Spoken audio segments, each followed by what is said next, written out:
وبركاته. إن الحمد لله نحمده ونستعينه ونستغفره ونعوذ بالله من شرور أنفسنا ومن سيئات أعمالنا.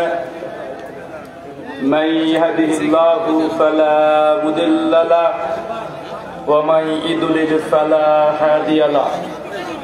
وأشهد أن لا إله إلا الله وحده لا شريك له وأشهد أن محمدا عبده ورسوله. أما بعد فإن خير الحديث كتاب الله وخير الهدي هدي محمد صلى الله عليه وسلم وشر الأمور محدثاتها وكل محدثة بدعة وكل بدعة ضلالة وكل ضلالة في النار. أعوذ بالله السميع العليم من الشيطان الرجيم من همزه ونفخه ونفسه. يا أيها الناس اتقوا ربكم الذي خلقكم من نفس واحدة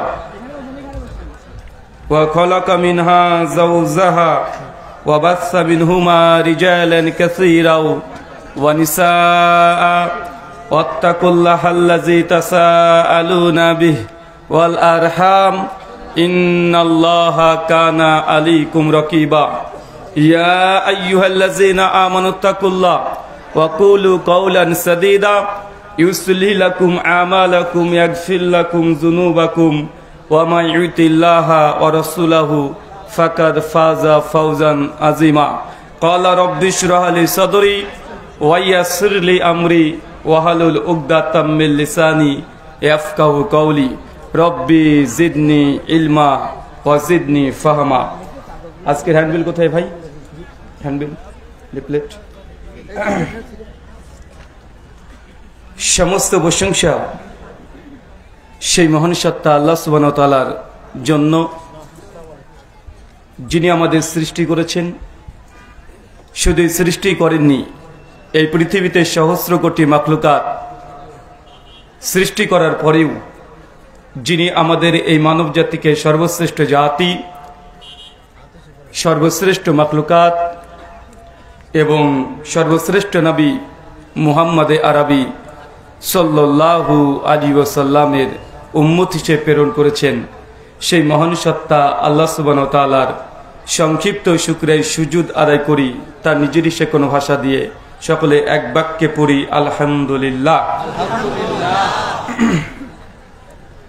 হাশিমপুর পশ্চিমপাড়া জামি মসজিদের উন্নতিকল্প এবং উদ্যোগে আজ ষষ্ঠ বার্ষিকী আজমুশান ওয়াজ মাহফিল, তারিখ 1 ফেব্রুয়ারি 2025 শনিবার। স্থান হাশিমপুর মোরাগাছা, খোকসা, কুষ্টিয়া। জি উঠায় দেবে।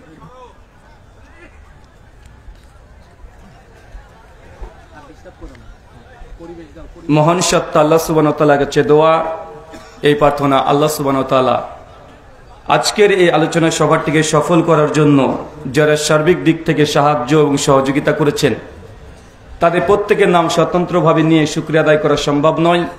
তারপরেও আজকের এই চলন্ত সভার সভাপতি সাহেব, সহসভাপতি, অতিথি এবং বিশেষ অতিথি সহ দূর দূরান্ত থেকে যেসব দিনী ভাইয়েরা এবং বোনের আলোচনা শ্রবণের উদ্দেশ্যে একত্রিত হয়েছেন, পাশাপাশি যারা অর্থ, শ্রম, মেধা, দোয়া এবং পরামর্শ দিয়ে সহযোগিতা করেছেন, আল্লাহ সুবহানাহু ওয়া তাআলা তুমি তাদের প্রত্যেকের নেক নিয়াত এবং নেক আমলগুলোকে কবুল করে নাও। সকলে পড়ি আমিন। মহান সত্তা আল্লাহ সুবহানাহু ওয়া তাআলার কাছে দোয়া, এই প্রার্থনা, আল্লাহ সুবহানাহু ওয়া তাআলা আমরা মানুষ, আমরা কম বেশি ছোট বড় ভুল, ত্রুটি বিচ্যুতি, গুনাহ, পাপ, অন্যায় করে থাকি। আজকের এই আলোচনা সভার ওসিলায় আমাদের পেছনের ছোট ছোট গুনাহগুলোকে তুমি ক্ষমা করে দাও। সকলে পড়ি আমিন। সম্মানিত সুধী, বাদ মাগরিব থেকেই বিভিন্ন আলোচক তারা পবিত্র কোরআনুল কারীম এবং হাদিসে মুবারাকা থেকে অনেক গুরুত্বপূর্ণ আলোচনা আপনাদের সামনে পেশ করেছেন। আজকের এই আলোচনা সভার অন্তিম লগ্নে আপনাদের সামনে উপস্থিত হয়েছি একটি নির্দিষ্ট বিষয়ের উপরে সংক্ষিপ্ত পরিসরে আলোচনা করার জন্য, এবং আলোচনার শেষেই একটা উন্মুক্ত প্রশ্নোত্তর পর্ব থাকবে। আপনারা সেখানে প্রশ্নোত্তরে অংশগ্রহণ করতে পারবেন শ্রোতা হিসাবে। আজকে যে বিষয়ে গুরুত্বপূর্ণ আলোচনা হবে, আলোচ্য বিষয় ঈমান এনেও নবীজির উম্মত যারা না। বুঝতে পারলেন? মানে এটা বাংলা ভাষাতে বললাম, একদম আপনাদের বিশুদ্ধ বাংলাতে। ঈমান এনেছেন, আপনি মুসলিম, দাবি করছেন মুসলিম, নামাজ রোজা হজ জাকাত সব আছে, কিন্তু কখন কখন আপনি যে নবীর উম্মত থেকে খারিজ হয়ে গেছেন, নবীর উম্মত হিসেবে আপনি নেই, এরকম গুটি কয়েক কথা আপনার সঙ্গে শেয়ার করব। আর এই কথাগুলো আমাদের নয়, এই কথাগুলো আল্লাহর নবী হাদিসের মধ্যে তিনি একাধিক জায়গাতে বলেছেন, লাইসা মিন্না, বাংলা মানে তারা আমাদের দলভুক্ত না। ফালাইসা মিন্না, ওই সমস্ত ব্যক্তিরা যদি এই কর্ম করে ওই কর্ম করে তাহলে আমাদের দলভুক্ত না। এটা খুব কষ্টের বিষয়, বা কষ্টের বিষয় নয় যে আমরা নামাজ পড়ব, রোজা করব, হজ করব, জাকাত দেব, সমস্ত কিছু করছি, অথচ নবী যদি রাগান্বিত কণ্ঠে আমাদেরকে বলে যে তোমরা আমাদের দলভুক্ত না, আমার উম্মতের অন্তর্ভুক্ত না, আমাদের অন্তর্ভুক্ত না, কিয়ামতের সংকটময় সময়, যে সময় আল্লাহর নবী আলাইহিস সালাম আপনাকে দূর দূর করে তাড়িয়ে দেবে, এটা কষ্টের বিষয় নয়? অবশ্যই কষ্টের বিষয়। কোনো আপন মানুষ দেখবেন রাগান্বিত অবস্থাতে, আপনার ছেলে যদি রাগ করে আপনি চট করে বলেন না আর তোমার ছেলেই না, বলেন কি বলেন না? যদি কোনো মেয়ে রাগ করে, মা দেখে রাগ করে বলে আরে তুই অমুক কাজটা করেছিস, তুই আমার মেয়ে না, তুই আমার বন্ধু না, অথচ তাকে ভালোবাসে অন্তর থেকে। ভালোবাসার মানুষকে এই কথা বলে মানুষ বারংবার বলে, একটু রাগান্বিত হয়ে গেলে যে তুই আমার দলে নয়, আমার সঙ্গে তোর কোনো সম্পর্ক নেই। চিন্তা করে দেখেন কিয়ামতের সংকটময় সময় আমাদের আলোচনা ভূমিকা ছাড়া ডাইরেক্ট শুরু করে দিই আমরা। আধা ঘন্টা ভূমিকাতে গান, গজল, গল্প, বক্তার পরিচয়, এইসব আমরা সময় নিই না। সময় আমাদের হাতে খুব অল্প। অল্প না? অল্প না? অল্প তো। জাস্ট এখানে এসেছেন কোরআন সুন্নাহর আলোচনা শুনতে। যদি আমাকে দেখার উদ্দেশ্যে এসে থাকেন, এটা চরম অন্যায়। যদি মনে করেন যে না ভারত থেকে বক্তা আসছে মানে হিন্দি গান বলবে, গজল বলবে, তো এটা ভয়ঙ্কর অন্যায়। কারণ আমি একটা গজলও বলবো না, একটা গানও করবো না। কথা বুঝতে পারছেন? কারণ এখন বাংলাদেশের বিশেষ করে মুসলিম বিশ্বে এখন ওয়াজ মাহফিলের মঞ্চগুলো হয়ে গেছে রঙ্গ তামাশার জায়গা। হয়েছে হয় নাই? কারণ মানুষ এখন বক্তব্য শুনতে যত না আসে, তার চাইতে মানুষ বেশি আসে শুধুমাত্র বক্তাকে দেখতে। আছে না নাই? আর বক্তার কোয়ালিটিও অনেক, যে বক্তাকে দেখারই মতো। কেমন বক্তা? 36 ইঞ্চি বক্তা। আচ্ছা 26 ইঞ্চি মানে 10 কমে গেছে, এবার হচ্ছে 28। তার মানে বক্তাকে মানুষ দেখতে আসে। আসে না ভাইজান? রাত্রে নারী ছিল, দিনে পুরুষ হয়ে গেছে, ও এখন বক্তা। আছে না? তো মানুষ এখন ওয়াজে হেদায়েত পাওয়ার আশাতে খুব কম মানুষ আসে। মানুষ আসে কি, ওই হুজুরটা আছে একজনই 10 জনের টোনে আজান দিতে পারে, এসে বক্তাকে বলে হুজুর এটা আজানটা দেন, ওই আজানটা দেন, মক্কা দেন। হুজুর শুরু করে দিল। আছে না নাই? একদম লিখিত আকারে বলে দেয় যে অমুক গজলটা বলেন, ওই যে মোবাইল গজলটা বলেন, এবার এসে বলা হয় না? তার মানে ইলমের মার্কাজটাকে আজকে নষ্ট করে দেওয়া হয়েছে। আলহামদুলিল্লাহ, আহলে হাদিসদের এই ইলমি মার্কাজ এখন পর্যন্ত নষ্ট হয় নাই। এজন্য আল্লাহ শুকরিয়া আদায় করার দরকার আছে। দেখেন ওয়াজ করছে, বক্তা জিকির তুলে দিয়েছে, এমন জিকির তুলে দিয়েছে শ্রোতার একদম সামিনার উপরে উঠে পড়েছে। দেখা যায় না? বক্তা এমন ভাবে ওয়াজ করছে, বক্তা শ্রোতারা একদম ফানা ফিল্লা হয়ে গিয়ে একদম যতগুলো মুরিদ আছে উঠে এসে পীর সাহেবের সঙ্গে লিপ টু লিপ কিস করছে ডাইরেক্ট। দেখা যায় নাই? আর তারপর আপনাদের তাহিরি তো আছেই, ওর কথা আর বলা যাবে না। ওর আপদ মস্তক গোটাটাই যা করছে সবগুলোই মানুষকে হাসানোর জন্য। আছে না ভাইজান? তাই আমরা সময়টাকে অবচয় করতে চাই না। আমরা শুধুমাত্র আপনাকে জান্নাতের রাস্তা আর জাহান্নামের রাস্তা দুটো দেখানোর জন্যই এই আলোচনা সভা। লাখ লাখ মানুষ এখানে উপস্থিত আপনারা হন, আমাদের আলোচনা শুনতে আসেন, লাখ লাখ টাকা খরচ করে, শুধুমাত্র গজল শোনার জন্য নয়, শুধুমাত্র আপনার মনে খোরাকির জন্য নয়। আমরা সময়টা নষ্ট করতে চাই নাই। আলোচ্য বিষয় যে সব কর্মে বা যারা নবীর উম্মত নয়। চলেন আমরা একটা একটা করে আলোচনা করি।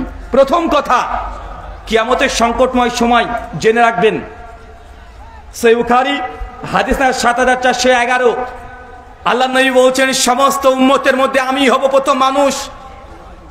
কিয়ামতের মাঠে প্রথম যার কবর ফেটে উঠবে সে নবীর নাম কি? চাচা, কোন নবীর কবর প্রথম ফেটে উঠবে? কোন নবী? হ্যাঁ, এত আস্তে আস্তে কেন? সর্বশেষ নবী মুহাম্মদ সাল্লাল্লাহু আলাইহি সাল্লামের কবর প্রথম তিনি ফেটে আল্লাহ সুবহানাহু ওয়া তাআলা উত্থিত করবে। উঠে তিনি দেখবেন কিয়ামতের সংকটময় সময় সমস্ত নবীরা সিজদারত অবস্থায় একদম অজ্ঞান অবস্থায় পড়ে আছে। একটুবার আল্লাহ সুবহানাহু ওয়া তাআলা যখন তাদেরকে জাগ্রত করবে, সমস্ত নবীর উম্মত তার নবীর পেছনে পেছনে দাঁড়িয়ে থাকবে। কুরআনুল কারীম সূরা বনী ইসরাঈল সূরা নম্বর 17 আয়াত নম্বর 71 আল্লাহ বলছেন, ইয়াউমা নাদু কুল্লা উনাসিন বিইমামিহিম। সেই দিন কিয়ামতের মাঠে যে ব্যক্তি যাকে নেতা মেনেছে তার পেছনেই তারা উঠতে হবে। তার মানে বোঝা যায় কোরআনের আয়াতে দুনিয়াতে আপনি যাকে নেতা মেনেছেন কিয়ামতের মাঠে আপনি তার পেছনে উঠবেন। মানুষ যখন নিজ নিজ নবীদের পেছনে উঠবে, সমস্ত নবী তখন নবী আদম আলাইহিস সালাম নাম শোনা আছে না নাই? নবী আদমের নাম শুনেছেন?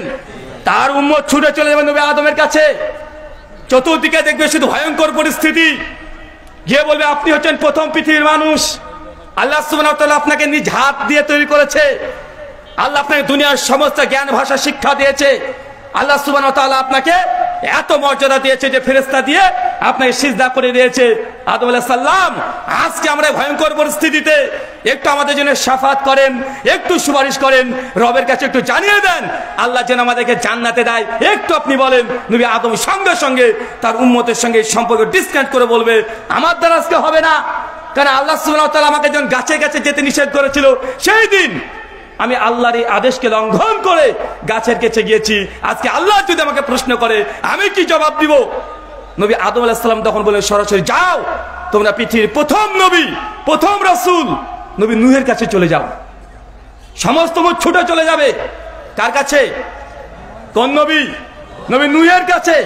নূহ আলাইহিস সালামকে কেউ উম্মত বলবে আজকে আমাদেরকে বাঁচান, আজকে আমাদেরকে রক্ষা করেন, আজকে ভয়ঙ্কর পরিস্থিতি। আপনি তো নূহ নবী প্রথম আল্লাহর রাসূল। আল্লাহ সুবহানাহু ওয়া তাআলা আপনাকে নৌকা তৈরি করতে বলেছিলেন, তার মর্যাদা গুণগান তার উম্মত গাইবে। সঙ্গে সঙ্গে নবী নূহ বলবেন আমার দ্বারা আজকে এটা সম্ভব নয়, আমিও পারবো না। কেন? আল্লাহ সুবহানাহু ওয়া তাআলাকে বাদ দিয়ে আমি আল্লাহর কাছে দোয়া করেছিলাম আমার সন্তানকে যেন আমি নৌকাতে তুলতে পারি। আজকে আল্লাহ যদি এই প্রশ্ন করে আমি কি জবাব দিব? নবী নূহ আলাইহিস সালাম তো সম্পর্ক ত্যাগ করে দিবে। নূহ নবী বলবেন যে আমার দ্বারা হবে না, যাও। আবুল আম্বিয়া সমস্ত নবীদের পিতা নাম কি? নবী ইব্রাহিম। তাকে কেন আবুল আম্বিয়া বলা হয়? অধিকাংশ নবীদের পিতা তিনি।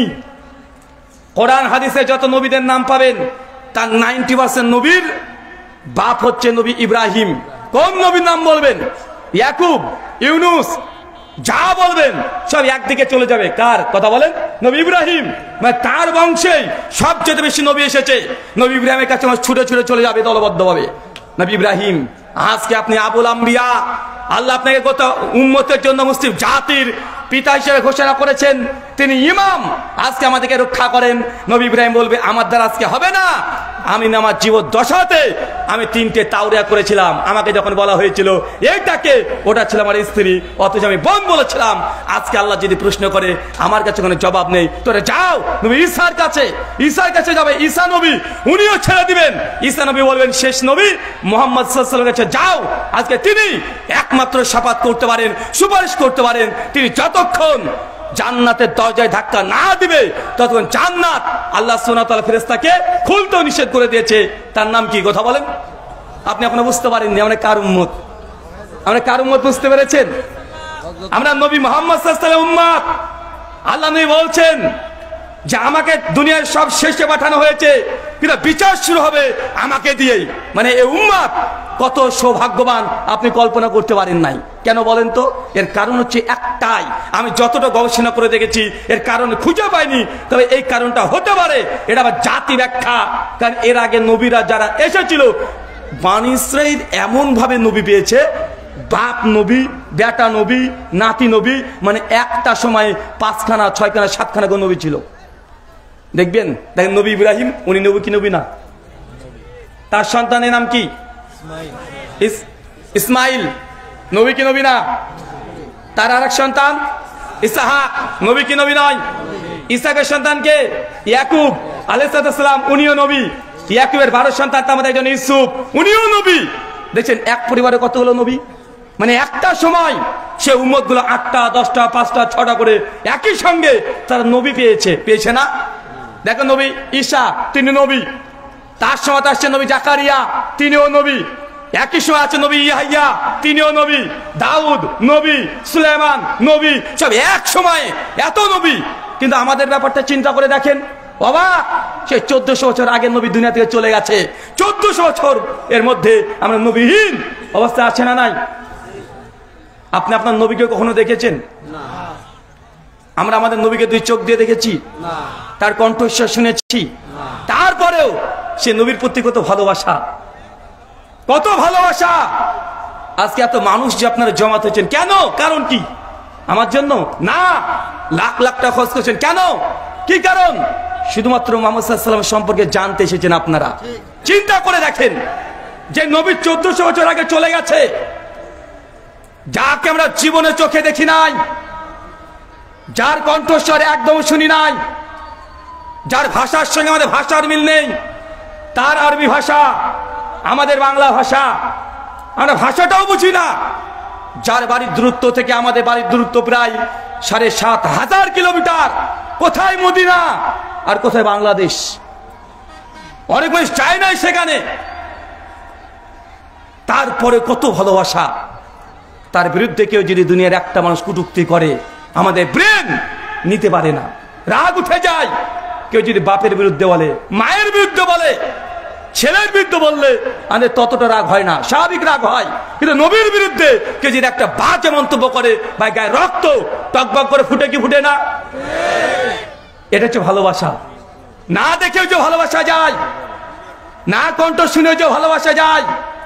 আপনি দুনিয়ার মানুষকে ভালোবাসেন, আপনার বন্ধুকে কেন? কারণ বন্ধু আপনাকে অসময়ে একটু সহযোগিতা করে, এই জন্য, তার জন্য না ভাইজান? একটা দোকানদারকে ভালো কেন বাসেন? কারণ দোকানদারের সঙ্গে যদি ভালোবাসা হয়, দোকানে গেলে বেচা কেনার সময়তে দামটা একটু কম নিবে, এখানে আপনার আকাঙ্ক্ষা আছে। আপনি আপনার স্ত্রীকে ভালোবাসেন তার সৌন্দর্য দেখে, আপনি একটা গায়ককে ভালোবাসেন তার কণ্ঠ শুনে, তার গান শুনে। দুনিয়ায় যাকে আপনি ভালোবাসেন, এই দুনিয়াবি স্বার্থ আছে, আছে না নাই? এর আল্লাহ নবীকে ভালোবাসেন কেন? বলেন তো কেন ভালোবাসেন? কেন ভালোবাসেন? দেখেছেন কখনো তার সৌন্দর্য? দেখেছেন তার কণ্ঠ খুব সুন্দর, তার গান রেকর্ড করা আছে, তার ছবি আছে, ভিডিও আছে, অডিও আছে। তার বাড়িটাও দেখেননি, 7,500 কিলোমিটার। তারপরে গোটা বিশ্বে 180 কোটি মুসলমান না দেখে আমরা ভালোবাসছি। আল্লাহ সুবহানাহু ওয়া তাআলা আমাদেরকে যে ঈমান দিয়েছে, আলহামদুলিল্লাহ, এই ঈমান আল্লাহ তুমি আমাদের কবুল করে নাও, সকলে পড়ি আমিন। তারপরেও দুর্ভাগ্য তারাই আল্লাহ নবীর কাছে যখন তার উম্মতরা ছুটে ছুটে যাবে, গিয়ে বলবে ইয়া রাসূলুল্লাহ, এই কথা বলতে বলতে দেখছেন নবীর কাছে সবাই যাচ্ছে, সমস্ত ছুটে যাচ্ছে, আর আল্লাহ নবী একটা কোণাতে তিনি সিজদারত অবস্থায় একদম উচ্চ স্বরে চিৎকার দিয়ে বলছে, ইয়া উম্মতি, ইয়া উম্মতি, ইয়া উম্মতি। আল্লাহ, আজকে আমার উম্মতের কি হবে, উম্মতের কি হবে, উম্মতের কি হবে? চিন্তা করে দেখেন, সমস্ত নবীরা তার নিজেদেরকে নিয়ে ব্যস্ত, উম্মত যাচ্ছে 5 জনের একটু আশায়, তাদের সম্পর্ক ছিন্ন করে দিচ্ছে।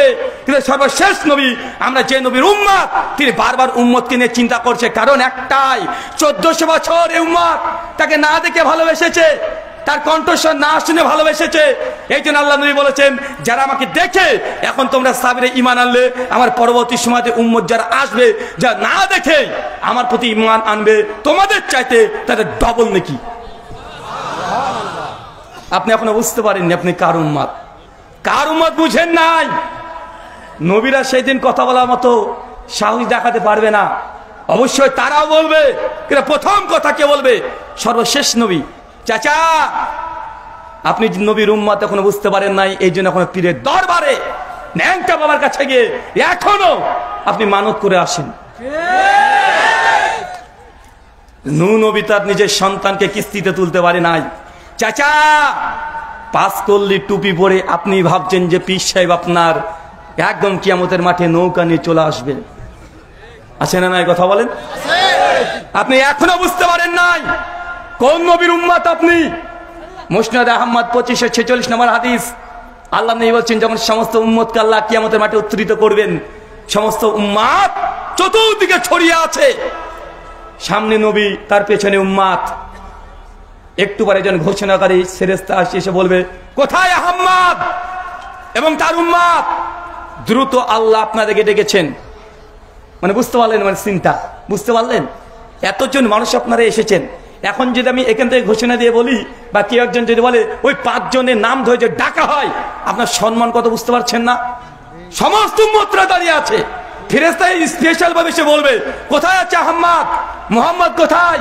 তুমি তোমার উম্মতকে নিয়ে এসো, আল্লাহ তোমাদের বিচার আগে করবে। যখন এই কথা বলার সঙ্গে সঙ্গে উম্মতে মুহাম্মাদের কপালে অজু করার কারণে তাদের গোটা চেহারাতে কপালে নূর চকচক করে গোটা মানুষের সামনে ভেসে উঠবে। চাচা, আপনি অজু করতে গিয়ে এত কথা বলেন কেন? অজুতে আপনি মিষ্টি পান না, অজু করছেন স্বাভাবিকভাবে। আজকের পর থেকে যখন অজু করবেন মনে রাখবেন, এই অজু এমন একটা ফজিলত কিয়ামতের মাঠে আপনি যে উম্মতে মুহাম্মাদি, এই অজুর করার কারণে আপনার কপালে নূর আলো ছটা মারবে। অজুটাকে মনোযোগ দিয়ে করতে হবে আপনাকে। তার আগে মনোযোগ বলতে গেলে যে অজুর নিয়াত আছেন একটা, হ্যাঁ, ওই নিয়াত চলবে না চাচা, ওটা নবীন না, ওটা হুজুর বানিয়েছে। কি বললাম কথা বলেন? ওই হাত ধোয়ার সময় একটা দোয়া, পা ধোয়ার সময় একটা দোয়া, মাথা ধোয়ার সময় একটা দোয়া পড়া হয় কি হয় না? হুজুর আগে একটা নিয়াত আছে, আছে না নাই? চাচা, এইসব জিনিসগুলো হুজুরে তৈরি করেছে, এটা আল্লাহ নবী দেয় নাই, তাই এগুলোকে পড়া যাবে না। নিয়াত জাস্ট অন্তরে হয়ে গেছে। এখন অজু করতে এসেছেন কেন আপনি কি বুঝতে পারছেন না? এখন অজু করবেন না ফুটবল খেলবেন? হ্যাঁ, আপনি যে দোকানটাকে বন্ধ করে মসজিদ থেকে হাঁটতে হাঁটতে চলে আসলেন, একদম হেঁটে হেঁটে আপনি চলে আসলেন, ট্যাপ কল থেকে পানি পড়ছে, পানিটাকে ছাড়ছেন, কি করবেন? গোসল করবেন? হ্যাঁ, তা আপনি অজু করবেন না, নিয়াত হয়েছে বলে এত দূর এসেছেন, তারপরে হুজুর বলছেন নিয়াত হয় নাই, তারপর আপনি নিয়াত করতে যাচ্ছেন।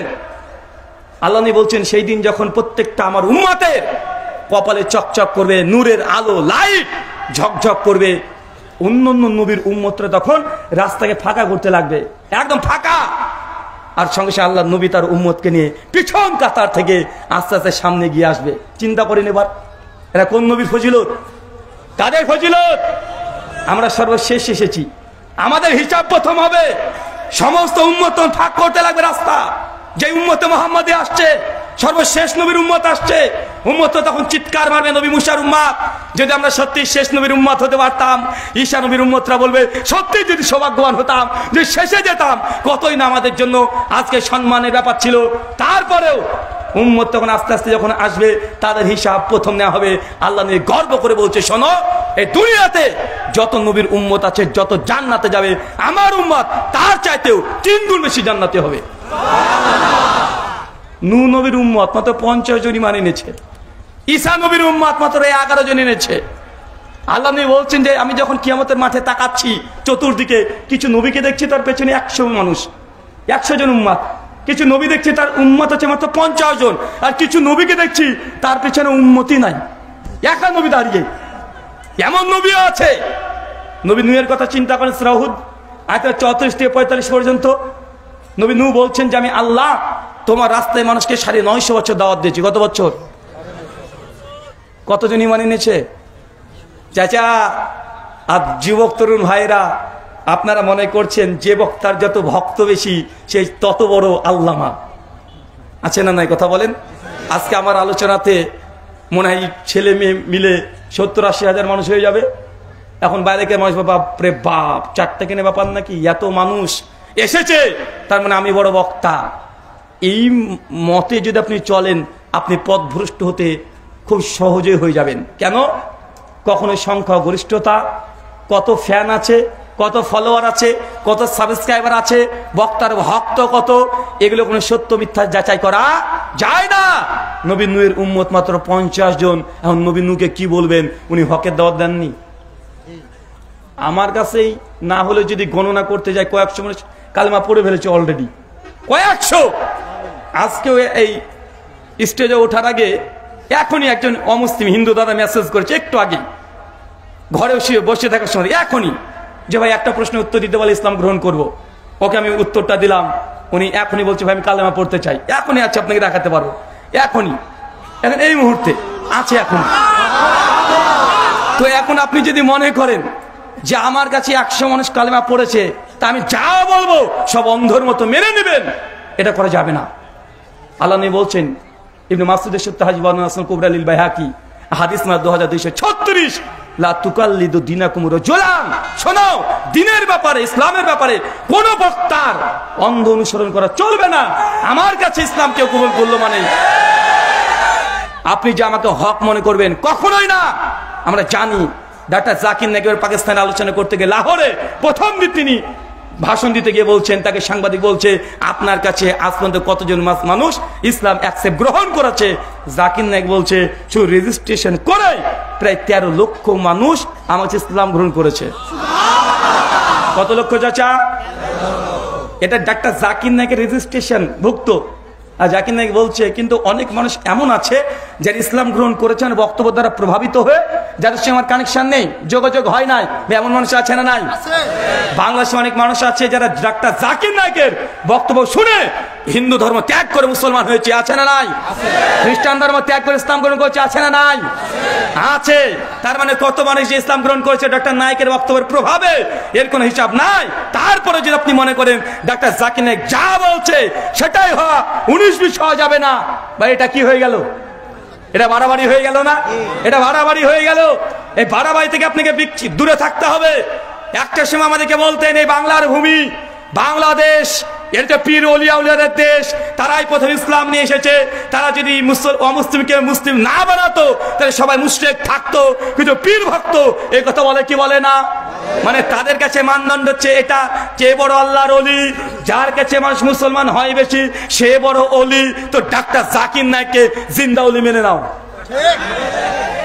কেন বলেন না? আমাদের শাহজালাল, শাহপরান, খাজা মঈনুদ্দিন চিশতি, গরিবের নামাজ, এরা মানুষকে ইসলাম গ্রহণ করিয়েছে। তো তারা যত করিয়েছে ডক্টর জাকির নায়েক তো তিনিও করিয়েছেন, কমপক্ষে 13 লাখ। তো জীবন্ত ওলি মেনে নাও, কেন তাকে কাফের বলো? ও তোমার বেলাতে কেউ যদি তোমার পীরের কাছে যদি কেউ কালিমা পড়ে সে আল্লাহর ওলি হয়ে গেল, আর ডাক্তার জাকির নায়েক পড়ালে তাকে তুমি কাফের ফতোয়া দিয়ে বের করে দিবা, এ ডবল স্ট্যান্ডার্ড চলবে না। আল্লাহ সুবহানাহু ওয়া তাআলা উম্মাহকে তুমি বোঝা তৌফিক দান করে, সকলে পড়ি আমিন।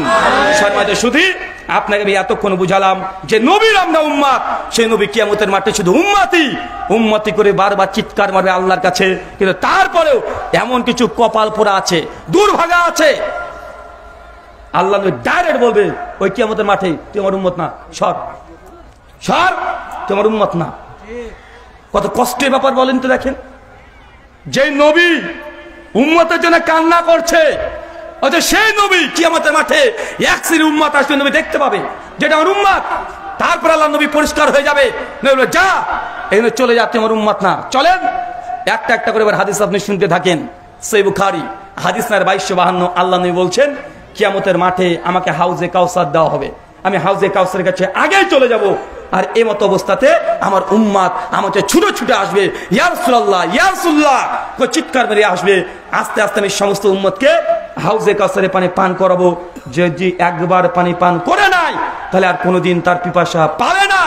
এমতো পরিস্থিতিতে কিছু উম্মত আমার কাছে আসবে, যাদের থেকে আমাকে পর্দা করে দেওয়া হবে, পাঁচের তুলে দেওয়া হবে। আমি সঙ্গে সঙ্গে ফেরেশতা জিবরিল বলবো, জিবরিল এরা তোমার উম্মত, আমার উম্মত, কেন আজকে পাঁচির, কেন আজকে পর্দা দিয়ে দিয়েছো? জিবরিল সঙ্গে সঙ্গে বলে, ইয়া রাসূলুল্লাহ আপনি যখন দুনিয়া থেকে চলে এসেছিলেন, আপনার এই উম্মত যাদেরকে আজকে দেখছেন এরা সঙ্গে সঙ্গে আপনার দ্বীন ইসলামকে বিকৃত করেছে। আপনি যা দেন নাই তার দ্বীন ইসলামের মধ্যে ঢুকিয়েছে। নবী এই কথা শুনে সঙ্গে সঙ্গে বলবেন, সুকান সুকান লিমান গায়রি বাদি, দূর হ দূর হ তবাগা, আজকে আমার এখানে চলে যা, যারা আমি দুনিয়া থেকে চলে আসার পরে আমার দ্বীনকে বিকৃত করেছিস, আজ তোর সঙ্গে আমার কোনো সম্পর্ক নাই। চাচা মনে বুঝতে পারলেন না? কি জানেন, এবার আপনার ভাষায় বুঝি। আল্লাহ নবী বলছেন কিয়ামতের মাঠে কিছু উম্মত আসবে যার সঙ্গে সম্পর্ক ছিন্ন করে দিবে, কিন্তু তার নবীর উম্মত। অপরাধ অপরাধ কিছু না, তার আমল করেছে, কিন্তু কি আমল করেছে? নবী যে আমল দেয় না সে আমলটা করেছে। বুঝতে পারলেন না মনে হয়? নবী যে আমলটা দেয় না, দেয়নি, নবী করেনি, সাহাবীরা করেনি। আপনি করছেন আশিক রাসূলের নাম দিয়ে হালুয়া রুটি, আছে না নাই? বলছি আমরা আশিক রাসূল 3 দিন আগে মিরাজের রাত্রিতে নামাজ পড়েছে, আচ্ছা নবী পড়ে নাই। পড়েছে? কথা বলেন, কোন সাহাবী পড়েছে? মিরাজের রাত দিনে বেলাতে সিয়াম রোজা রাখছে, আছে না নাই? বাঙালি আছে। যখনই 12 রবিউল আউয়াল চলে আসে, রাস্তাতে ঢাকঢোল পিটে কাওয়ালি বাজিয়ে নবীজির আগমন শুভেচ্ছা স্বাগতম ঈদে মিলাদুন নবী পালন করছে, অথচ নবী দেয় নাই। আপনি ধর্মের মধ্যে বিকৃত করেছেন। কিয়ামতের মাঠে আল্লাহ সুবহানাহু ওয়া তাআলার নবী আপনার সঙ্গে সম্পর্ক ছিন্ন করবে, প্রস্তুতি নেন। আশিক রাসূল ওটা নয় যে নিজের ইচ্ছে মতো কাজ করবেন। আশিক রাসূল ওটাই যে নবী যতটুকু দিয়েছেন ততটুকু খুশি হয়ে যাওয়া। কথা আপনি বুঝতে পারলেন না? দেখা যাচ্ছে আজকে আমি এই যে ভাইয়ের বাসাতে খেলাম, আলহামদুলিল্লাহ অনেক কিছু খাওয়িয়েছে, খাওয়া দাওয়া করলাম। খাওয়া দাওয়া শেষে কমপ্লিট করে বেরিয়ে এসে আমি তখন এই ভাইকে বলছি যে চাচা হোটেল কোথায় গো, হোটেল? মনে মতো খেয়েছি কিন্তু ভালো খাওয়াইছে আমাকে। এসে বলছি চাচা হোটেল কোথায়? বলছে কেন বাবা? আজ একটু যাবো, প্রয়োজন আছে। এখন আমি গিয়ে যদি হোটেলে খেতে বসি আর ওই ভাই যদি দেখে, ওই ভাইকে অপমান করা হলো না? তো আপনি বলছেন আশিকে রাসূল, তবে নবী যা দিয়েছে তাতে খুশি না, বাড়াবাড়ি করছেন। এটা নবীকে অপমান করা। নবী যা দেয় নাই তা আপনি শরীয়তের মধ্যে প্রবেশ করাছেন, এটাই হচ্ছে নবীকে অপমান করা। আল্লাহ নবী বললেন সুনান তিরমিজি 2428 নম্বর হাদিস, আফজালু যিকরি লা ইলাহা ইল্লাল্লাহ। আপনার পীর সাহেব বলেছে ইল্লাল্লাহ ইল্লাল্লাহ ইল্লাল্লাহ, আছে না নাই? কিয়ামতের মাঠে কি জবাব দিবেন? নবীর জিকির কোনটা? লা ইলাহা ইল্লাল্লাহ। ধর্ম বিকৃত কাকে বলে? এই দেখেন ধর্ম বিকৃত। নবী বললেন উত্তম জিকির লা ইলাহা ইল্লাল্লাহ, আপনি বলছেন ইল্লাল্লাহ, আবার বলছেন আশিকে রাসূল। তুমি যদি আশিকে রাসূল হয় তো শয়তানের অনুসারী কারা? আল্লাহ নবী ওটাই বলছেন সুকান সুকাল লিমান গায়রি বাদি, দূর হও আজকে যারা আমি দুনিয়া থেকে চলে আসার পর আমার ধর্মের মধ্যে বিকৃত করেছো। আমি যা দিয়েছি তাই নিয়ে খুশি হও না, আজকে দূর হও। সূরা হাশর 59 আয়াত নাম্বার 7, মা আতাকুমুর রাসূলু ফাকুযুহু ওয়া মা নাহাকুম আনহু ফান্তাহু। আমার নবী তোমাকে যা দিয়েছে তা গ্রহণ করে নাও, যা দেয় নাই খবরদার ওইদিকে তোমরা যাবে না। তো নবীর কথা আপনি মানেন নাই, নবী যা দিয়েছে একদম কাটছাট করতে শুরু করে দিয়েছেন। আমাদেরকে বলে যে এরা আহলে হাদিস। ভাই হানাফি ভাইরা কষ্ট পাবেন না, বুঝেন, আগে বুঝেন। আপনাকে কষ্ট দেওয়ার জন্য নয়, আমি আপনাকে ভালোবাসি। আপনি যেটাকে চিকির মনে করছেন ওটা চিকির নয়, ওটা আপনার পীরের দেওয়া, আর আমি বলছি নবীর দেওয়া। আপনি কোনটা মানবেন? যদি পীরের মানেন তো পীরকে মানেন, সমস্যা নাই। আমি বলছি নবীর কথা। নবী বলেছে আফজাল যিকরি লা ইলাহা ইল্লাল্লাহ। যদি নবীর উম্মত হয়ে থাকেন তাহলে আপনাকে লা ইলাহা ইল্লাল্লাহ এই জিকির করা লাগবে। তারপরে যদি আপনি আল্লাহ আল্লাহ জিকির করেন, করতে থাকেন, সমস্যা নাই। আল্লাহ নবী তো জানিয়ে দিয়েছেন সূরা নিসা আয়াত নম্বর 69, মাইয়াতু রাসূলা, যে ব্যক্তি আল্লাহ নবীর আনুগত্য করবে তার কার সঙ্গে থাকবে? ও নবীন, তার নবীদের সঙ্গে থাকবে। আপনি নবীর আদর্শকে মানবেন, নবীর সুন্নাত মানবেন, জান্নাতে কার সঙ্গে থাকবেন? নবীদের সঙ্গে। পীরের আনুগত্য করবেন, আপনার পীর যেখানে থাকবে আপনি সেখানে থাকবেন। পীর যদি জাহান্নামী হয় আপনি জাহান্নামী, আর পীর যদি জান্নাতি হয় আপনিও জান্নাতে যাবেন। তা জান্নাতের সঙ্গে আপনি পীরের সঙ্গে থাকবেন। এখন কার সঙ্গে থাকতে যাচ্ছেন জান্নাতে? পীরের সঙ্গে না নবীর সঙ্গে? তাই নবীর সুন্নাত মানেন, তাই নবীর সুন্নাত মানতে হবে। ডাইরেক্ট কোরআনের আয়াত। আমি আপনাকে কষ্ট দিতে আসি নাই। আল্লাহ সুবহানাহু ওয়া তাআলা তোমাকে বুঝার তৌফিক দান করুন, সকলে বলি আমিন। সর্বদা শুধু আল্লাহ নবী পরিষ্কার ভাবে জানিয়ে দিয়েছেন যা ধর্মের মধ্যে বিকৃতি সাধন করেছে তারা অবশ্যই আল্লাহ নবীর সঙ্গে কিয়ামতের মাঠে সম্পর্ক ছিন্ন করে দিবেন। চাচা বিশ্বাস করেন সমাজে অনেক কথা প্রচলিত আছে যেগুলো ভুল আছে, আপনাকে মানতে হবে এটা। আচ্ছা কয়েকটা উদাহরণ দিই, তাহলে আপনি বুঝতে পারবেন। চাচা বলেন তো, আপনাদের এলাকাতে মাঠের মধ্যে একটা সাপ থাকে যেটা গরুর দুধ খেয়ে নেয়, ওই সাপের নাম কি? গরুর দুধ খেয়ে পালিয়ে যায় না? আর চিৎকার মেরে বলেন, আরে ভাই আমার গলাটা আজকে ভাঙা আছে, আপনার একটু চিৎকার মেরে বলেন ডানার সাপ। চাচা গরুর দুধ খেয়ে পালায় না? পালায় তো নাকি? আচ্ছা যারা মাধ্যমিক পাস করছে যুবকরা একটু হাত তোলো তো। দেখেছেন 4-5 জন মধ্যে সাপ দুধ খায় না, খায় না না? কিন্তু মানুষ বলে যে হ্যাঁ, মূল কথা যে সাপে দুধ খায় না। সাপকে জোর করে দুধ খাওয়ালে খাওয়াতে পারবেন না, ওকে যে জোর করে দুধ খাওয়িয়ে দেন, সিনেমাতে যেগুলো দেখেন ওটা প্লাস্টিকের সাপ, আর্টিফিশিয়াল, ওটা বাস্তব সাপ না। কোন সাপকে যদি জোর করে আপনি দুধ খাবেও না, ওইসব 8-10 ঘন্টার মধ্যে চিটপটাং মারা যাবে। কেন? দুধকে হজম করার জন্য যে এনজাইমের দরকার সাপের শরীরে সেই এনজাইম নাই, তাই জোর করে খাওয়ালেও সাপ মারা যাবে। আমার কথা যদি বিশ্বাস না করেন, যুবক ভাইরা আছে, তরুণরা আছে, এখনই দেখেন গুগল মামুকে জিজ্ঞাসা করেন যে গুগল মামু সাপ দুধ খায়, এখন উত্তর দেবে কি দেবে না? আর এখন গুগলের চাইতে আরো একদম হাই স্পিড উত্তর কে দেয়? Chat GPT. ও তো ভয়ঙ্কর ব্যাপার। চ্যাট জিপিটি মানে ভয়ঙ্কর। গুগলকে বললে ও বিভিন্ন লিঙ্ক শেয়ার করে, আর চ্যাট জিপিটি ডাইরেক্ট রেফারেন্স সহ অ্যান্সার করে দেয় কি দেয় না? এখন চ্যাট জিপিটিকে বসে প্রশ্ন করে দেন যে চ্যাট জিপিটি খালু বলো তো সাপ কি দুধ খায়? দুধ খায় না। আচ্ছা বলেন তো সবচেয়ে দিন বড় কয় তারিখ? 25শে ডিসেম্বর কি? হ্যাঁ 25শে ডিসেম্বর কি বলা হয়? গোটা বিশ্বে বড়দিন বলা হয় না? খ্রিস্টানদের না, গোটা বিশ্বের মানুষই বড়দিন বলে এখন। বড়দিন 25শে ডিসেম্বর। আমি ভালো করে ভাবছিলাম যে কি আবার 25শে ডিসেম্বর বড়দিন কেন বলে। তা আমার একটা বই লেখা আছে বড়দিনের উপহার খ্রিস্টানদের জন্য, তৌহিদের দাওয়াত দেওয়া আছে বইটাতে। বাইবেল থেকে 430 খানা শুধু বাইবেলে ভুল ধরে বইটাতে লিখে দিয়েছি। তো ওটা হচ্ছে তাদের জন্য উপহার 25শে ডিসেম্বরে। তো আমি ভাবছিলাম বড়দিন কি ব্যাপার। চাচা বলেন তো শীতকালে দিন ছোট হয় না বড় হয়? দিন ছোট হয় না বড় হয়? আর রাত কি হয়? তো 25শে ডিসেম্বর বা ডিসেম্বর মাস, এটাকে দিন ছোট হবে না দিন বড় হবে? তো গোটা বিশ্বের মানুষ বলছে যে বড় দিন। আমি দেখছি ছোট দিন, আমি দেখতে পাচ্ছি ছোট দিন। আরে দিন বড় হয় গরমের সময়, জুন জুলাই এটা দিন বড় হয়। আর ডিসেম্বর সবচেয়ে দিন ছোট হয় 22 তারিখে। আর 22শে জুলাই দিন সবচেয়ে বড় হয়। এটা গোটা বিশ্বের মানুষ বলছে এটাই বড় দিন। আচ্ছা 14ই ফেব্রুয়ারি কি? Valentine day. মাশাআল্লাহ আসছে সামনে, সব প্রস্তুত একদম। কে কে প্রস্তুতি নিয়েছো একটু হাত তোলাতে দেখি। হ্যাঁ কার প্রস্তুতি নাই? সব আল্লাহর ওলি তো এগুলো, এদের মধ্যে মানে খারাপ কেউ নাই। আচ্ছা কে কে বিয়ে করেছে একটু হাত তোলাতে দেখি, বিবাহিত গুলো। মাশাআল্লাহ অনেকে তো। আচ্ছা হাত নামিয়ে ফেলেন। আচ্ছা কে বিয়ে করেনি তারা হাত তোলেন। আরে সর্বনাশ, এতগুলো হাত নামান। এখানে দেখেন 8 বছর বয়সী হাত তুলেছে, ও হাত তুলছে এইভাবে যে বিয়ে করেনি। আচ্ছা কে কে বিয়ে করতে চান কিন্তু আব্বা মা দেয় না? কয়জন? এই ক্যামেরাম্যান ঘোরানোর দিকে ঘোরান। পাত্রী চাই কুষ্টিয়া, ঠিকানা দিয়ে দেন।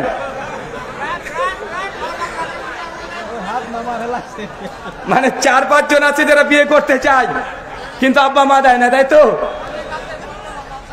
লজ্জা পাচ্ছে না? শোনেন, যদি লজ্জা লাগে বিয়ের কথা বলতে বাপকে, এখন আপনি বিয়ের যোগ্যতা অর্জন করতে পারেননি, কাল থেকে গিয়ে রোজা পালন করবেন। কারণ আল্লাহ নবীর স্পষ্ট হাদিস, যার সামর্থ্য আছে সে বিবাহ করবে, যার সামর্থ্য নাই কি করবে? সিয়াম রোজা পালন করবে। তো আপনার বলারই তো সাহস হয়নি, তো বিয়ে করবেন কি করে? বাপকে আগে বলতে হবে আব্বা আমার স্ত্রী প্রয়োজন, মা আমার স্ত্রী প্রয়োজন। আপনার যদি বাইক লাগে, যদি প্রয়োজন হয় বাপের সঙ্গে ঝামেলা করে মারামারি করে একটা বাইক মোটরসাইকেল কিনতে পারেন, কিন্তু বউ লাগবে এটা বলা যায় না? হ্যাঁ এটাকে আগে বলতে হবে। আর বাপদেরকে আমরা অনেক আগে বলেছি, শোনেন আপনার ছেলেকে ওই উচ্চ মাধ্যমিক পাশ করার পরে বাইক কিনে দেওয়ার দরকার নেই, 2 চাকার একটা মেয়ে মানুষ দিয়ে দিবেন, মানে বউ। কি দেবেন কথা বলেন? স্ত্রী দিয়ে দিবেন। তাহলে কি হবে? অন্ততপক্ষে আপনার ছেলেটা জেনা ব্যভিচারের পথে আর যাবে না। আপনার ছেলে অন্তত যত তাড়াতাড়ি বিয়ে করবে তত তাড়াতাড়ি ইনকাম করতে শিখে যাবে। যদি বিয়ে না দেন ওই ইনকাম করতে যাবে না। আচ্ছা যারা বিয়ে করেছেন, বিয়ে করার পরে ইনকাম বৃদ্ধি পেয়েছে কার কার একটু হাত তোলেন তো দেখেন। বাপগুলো দেখুক, আমি বাপগুলোকে দেখানোর জন্য হাত নামান। আচ্ছা আপনি মনে আমার প্রশ্নটা বুঝতে পারেননি। আমাদের বাপ মা বলে তুই তো এখনো মানে ইনকামই করতে শিখিসনি, বিয়ে করবি কিভাবে? বলে কি বলে না? আরে বাবা এখনো বুঝেইনি বাপ, মা এখনো বুঝতে পারেনি। আর ইনকাম তো বাড়বে যখন বউ আসবে তখন। এখন তো একা, ও তো ইনকামের দরকার নেই। দরকার আছে? আপনাকে গোটা বিশ্বের কাছে প্রশ্ন যদি করা যায় যে বিয়ের আগে আপনার বেশি ইনকাম ছিল না বিয়ের পরে আপনার ইনকাম বেশি হয়েছে, কার কার বেশি হয়েছে? হাত তোলেন তো। বিয়ের পরে হাত নামান। আচ্ছা, কার কার বিয়ের পর ইনকাম কমে গেছে? হাত তোলেন।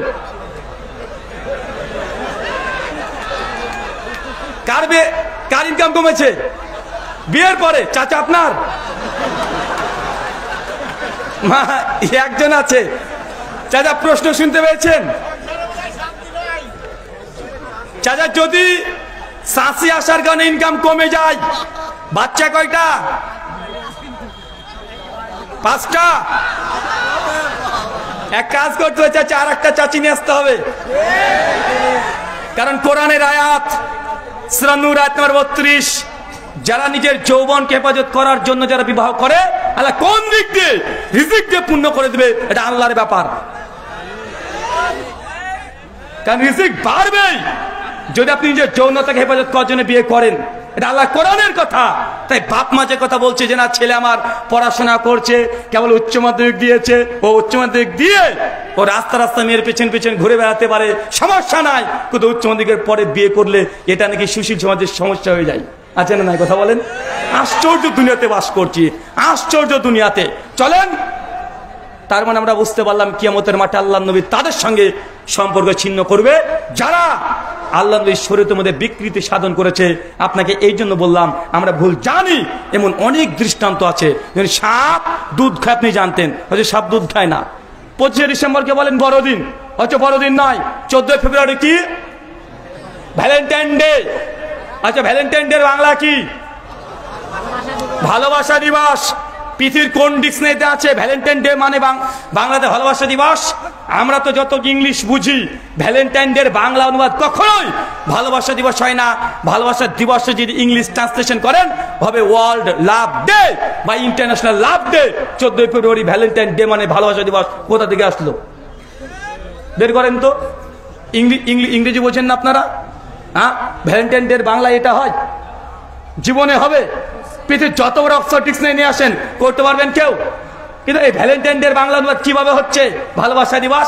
জি না, ভালোবাসা দিবস ইংলিশ কি হয়? লাভ ডে বা ইন্টারন্যাশনাল লাভ ডে বা ওয়ার্ল্ড লাভ ডে, এটা হয় ভালোবাসা দিবস। চাচা, আপনি বিশ্বাস করেন সমাজে অনেক কিছু চলছে ধর্মের নামে, অথচ ধর্ম না, চলছে সমাজে অনেকগুলো অনেক কিছুর নামে, হয়তো বাস্তবতা গেলে আপনি সেটা ভুল দেখতে পাবেন। রাস্তাতে দেখবেন মাঝে মধ্যে ওই যে পিচের রাস্তাগুলো দেখবেন, বা চরে চলে যাবেন, মাঝে মাঝে দেখবেন মধ্যে পানি আছে, ছল ছল করছে। যত কাছে যাবেন দেখবেন পানি নাই। ওটাকে কি বলে? মরিচিকা। মনে হচ্ছে পানি আছে কিন্তু পানি নাই। ঠিক ধর্মের মধ্যে এমন অজস্র জিনিস আছে। 2, যারা নবীর উম্মত না, সহিহ বুখারী কিতাবুল নিকাহ হাদিস নাম্বার 5063, আল্লাহ নবীর একদিন বাড়িতে নাই, নবীর স্ত্রীর কাছে 3 জন সাহাবী এসেছে। কয়জন? আরো জোরে, কয়জন? এসে বলছেন আল্লাহ নবীর স্ত্রীকে, জাম্মা আমাদের নবী কি কি ইবাদত করতেন একটু বলেন তো। সাহাবীদের মানে ইবাদত করবে, এখন আল্লাহ নবী অনেক ইবাদত করতেন বাড়িতে, সেগুলো তো নবী তো উম্মতরা জানবে না, স্বাভাবিক। সাহাবীরা জানতে পারবেন? জানবে না, কারণ আল্লাহ নবী ফরজ ব্যতীত মসজিদে কোনো নফল সুন্নাত নামাজ পড়তেন না। সহিহ বুখারী 731 নম্বর হাদিস। তো বাড়িতে আল্লাহ নবী তাহাজ্জুদ নামাজ কি পড়তেন, নফল কিভাবে পড়েছেন, এগুলো জানার জন্য 3 জন সাহাবী আল্লাহ নবীর স্ত্রীর কাছে এসে বলছে যে আম্মা আমাদের নবী কি কি ইবাদত করে একটু জানান তো, গোপন ইবাদতগুলো। তখন সঙ্গে সঙ্গে আম্মা জান আল্লাহ নবীর আমলগুলোকে বর্ণনা করেছে।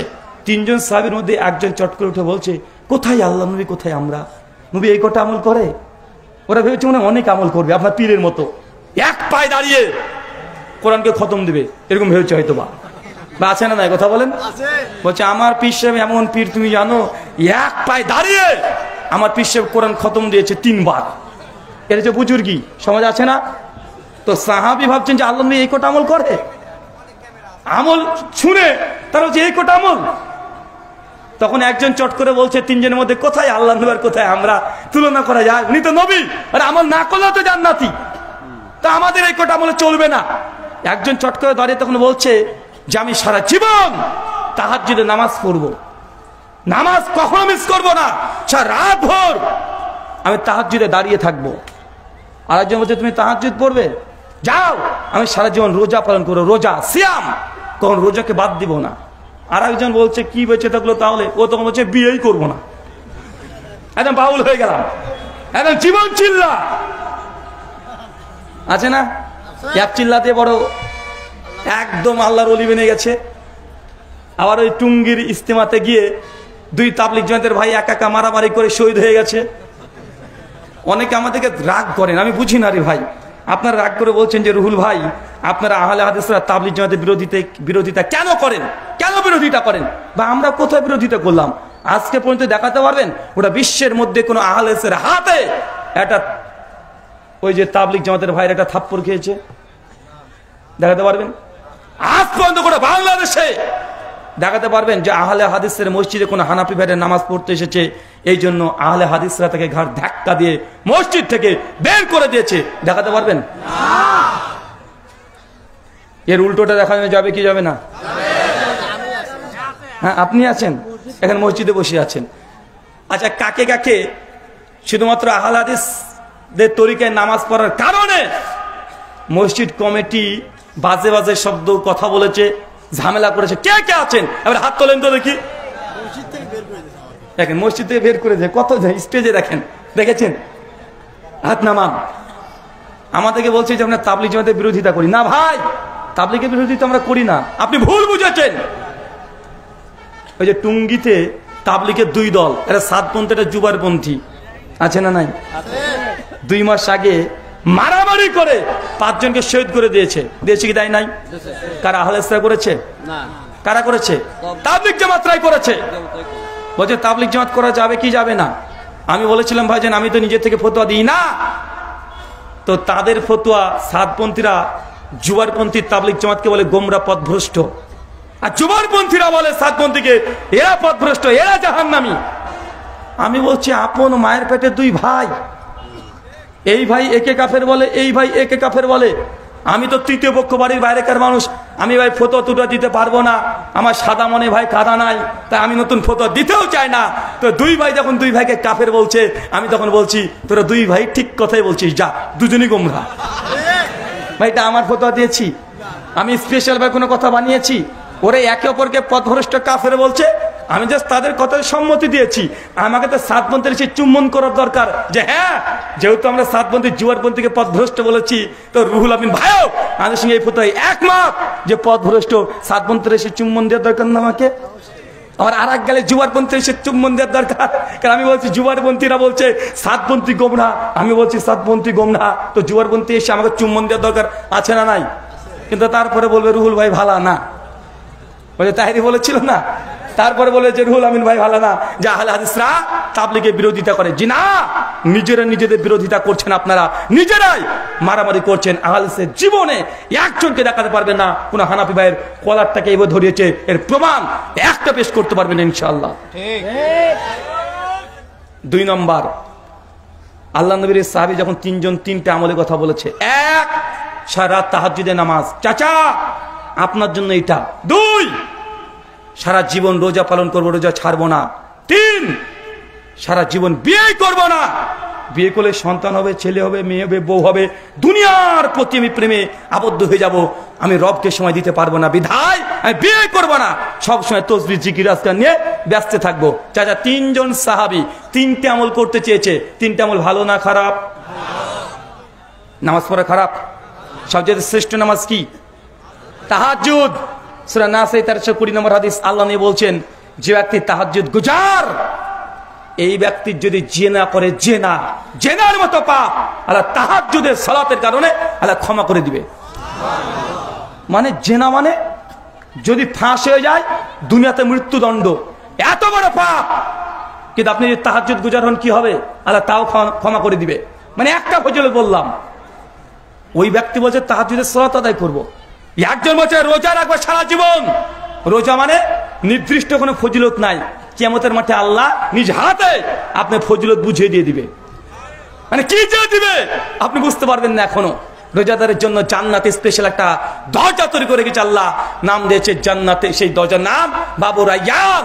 যারা বেশি বেশি সিয়াম রোজা পালন করেছে, ফেরেশতারা ডাকবে সেই দিন, কই রোজাদার আসো, তোমার জন্য আজকে স্পেশাল দরজা। চিন্তা করতে পারছেন? একজন হচ্ছে বিয়েই করবো না, তিনটে আমল ভালো কি ভালো না? ভালো। দেখেন আল্লাহ নবীর পরের কথা, এই কথা বলে তিনজন সাহাবী চলে গেছে, নিজ নিজ কাজে এখন ব্যস্ত। আল্লাহ নবীর স্ত্রী কথাগুলো শুনে সংশয় হয়েছে।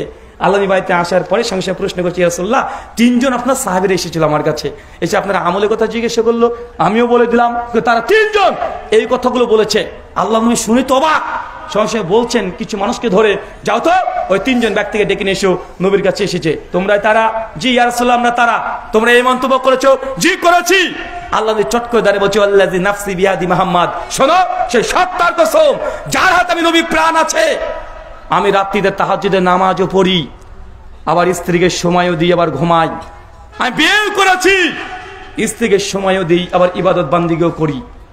আমি রোজা রাখি, রোজাও ছেড়ে দিই। এরপরে কথা ভয়ঙ্কর, ফামান রাগিবান সুন্নাতি ফালাইসা মিন্না, শোনো যারা আমার সুন্নাতের বাইরে কেউ যদি যায় তারা আমার দলভুক্ত নয়, আমার উম্মতের তারা অন্তর্ভুক্ত নয়। বুঝতে পারলেন না কথাটা? মনে হয় তিনজন জেনা করতে চেয়েছে, সুদ খেতে চেয়েছে, ঘুষ খেতে চেয়েছে, কি করতে চেয়েছে? নামাজ পড়তে চেয়েছে, রোজা করতে চেয়েছে, বিয়ে না করে জীবন চিল্লা আল্লাহ রাস্তায় দিয়ে দেবে সেটা চেয়েছে। আল্লাহ নবী এই কথা কেন বললেন? কেন বললেন যে শোনো যারা এইভাবে সারা তাহাজ্জুদের নামাজ পড়বে, যারা সারা জীবন রোজা রাখবে, বিয়ে করবে না, অথচ সামর্থ্য আছে তার, আল্লাহ নবী বলছেন তারা আমাদের দলভুক্ত না, তারা আমার উম্মত না। কেন? কারণ কি? কারণ কি বলেন তো চাচা?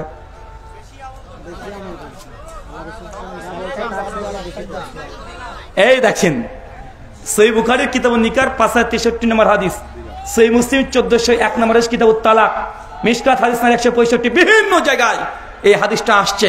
তার মানে সারা রাত তাহাজ্জুদের নামাজ পড়া জায়েজ না নাজায়েজ? কেউ যদি ব্যতিক্রম একদিন দুই দিন পরে ঠিক আছে, কিন্তু বুজুর্গি দেখাতে গিয়ে হ্যাঁ সারা রাত ধরে এক পায়ে দাঁড়িয়ে তাহাজ্জুদের নামাজ পড়বো, এ পীর না, এ শয়তান। এটা যদি বুজুর্গি হতো তাহলে আল্লাহ নবী আগে করতেন। এটাই যদি বুজুর্গি হতো আবু বকর করতেন, ওমর করতেন, ওসমান করতেন, আলী করতেন। তুই কত বড় বুজুর্গ, তুই আবু বকরের চেয়ে বুজুর্গ হওয়া সম্ভবই নয়। নবী যেমন করে নাই, আপনি যত বুজুর্গি দেখে যদি মনে করেন যে সারা রাত তাহাজ্জুদের নামাজ পড়বো, আল্লাহ নবী বলছেন ফালাইসা মিন্না, সে আমাদের দলভুক্ত না। কিন্তু আপনি তো ওগুলো মনে করেন। চলেন দেখাই আপনাদের কুষ্টিয়া বিশ্ববিদ্যালয়ের ইসলাম এবং সাহিত্য 38 নম্বর পৃষ্ঠাতে পরিষ্কারভাবে লেখা আছে, ক্লাস 7 বই। বলছে আমাদের ইমাম আবু হানিফা রাহিমাহুল্লাহ তিনি এশার নামাজে ওযু করতেন একদম ফজর পর্যন্ত, ওযুকে টিকিয়ে রেখে দীর্ঘ 40 বছর নামাজ পড়েছে। চাচা কষ্ট পেলেন? 40 বছর তিনি রাত্রিবেলাতে এক ওযু টিকিয়ে রেখে কি করেছে? নামাজ পড়েছে। আর 50 বছর রোজা রেখেছে দিনের বেলায়। 80 বার হজ করেছে, অথচ বয়স তার 80, হিজড়ে জন্ম 150-এ মৃত্যু, বয়স হচ্ছে 70 বার, হজ করেছে 100 বার। হজ কি বছরে 2 বার ফরজ হয়? তো কিভাবে করলো? হিসাব তো ধরে না চাচা। হজ বছরে কি 2 বার হয় ফরজ? ও যদি বলে উমরা ঠিক আছে, কিন্তু হজ কি হবে? কথা বলেন।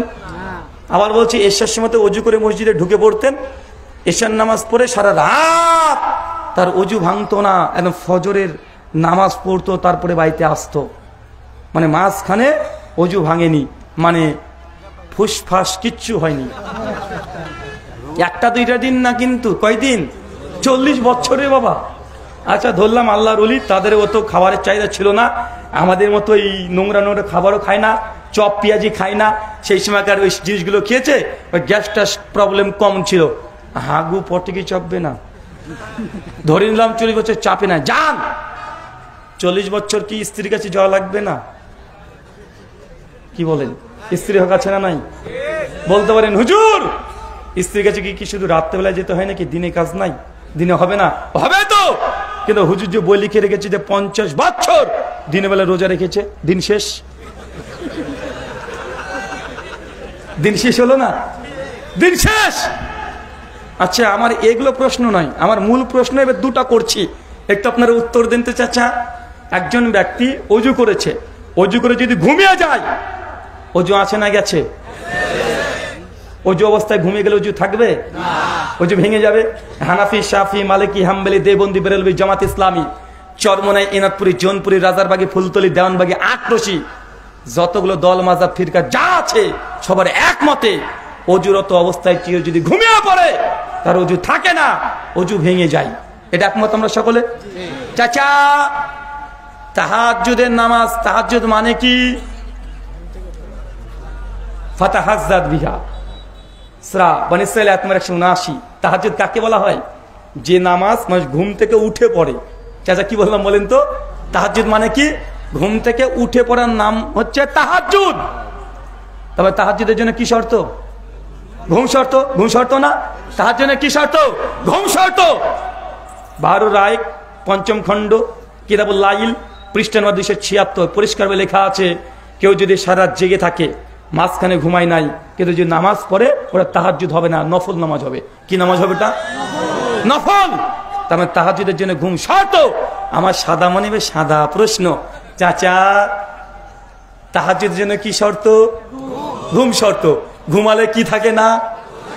তো ইমাম আবু হানিফা রাহিমাহুল্লাহ ৪০ বছর রাত্রিবেলাতে তাহাজ্জুদ পড়েনি গো। তাহাজ্জুদ হবে তাহলে?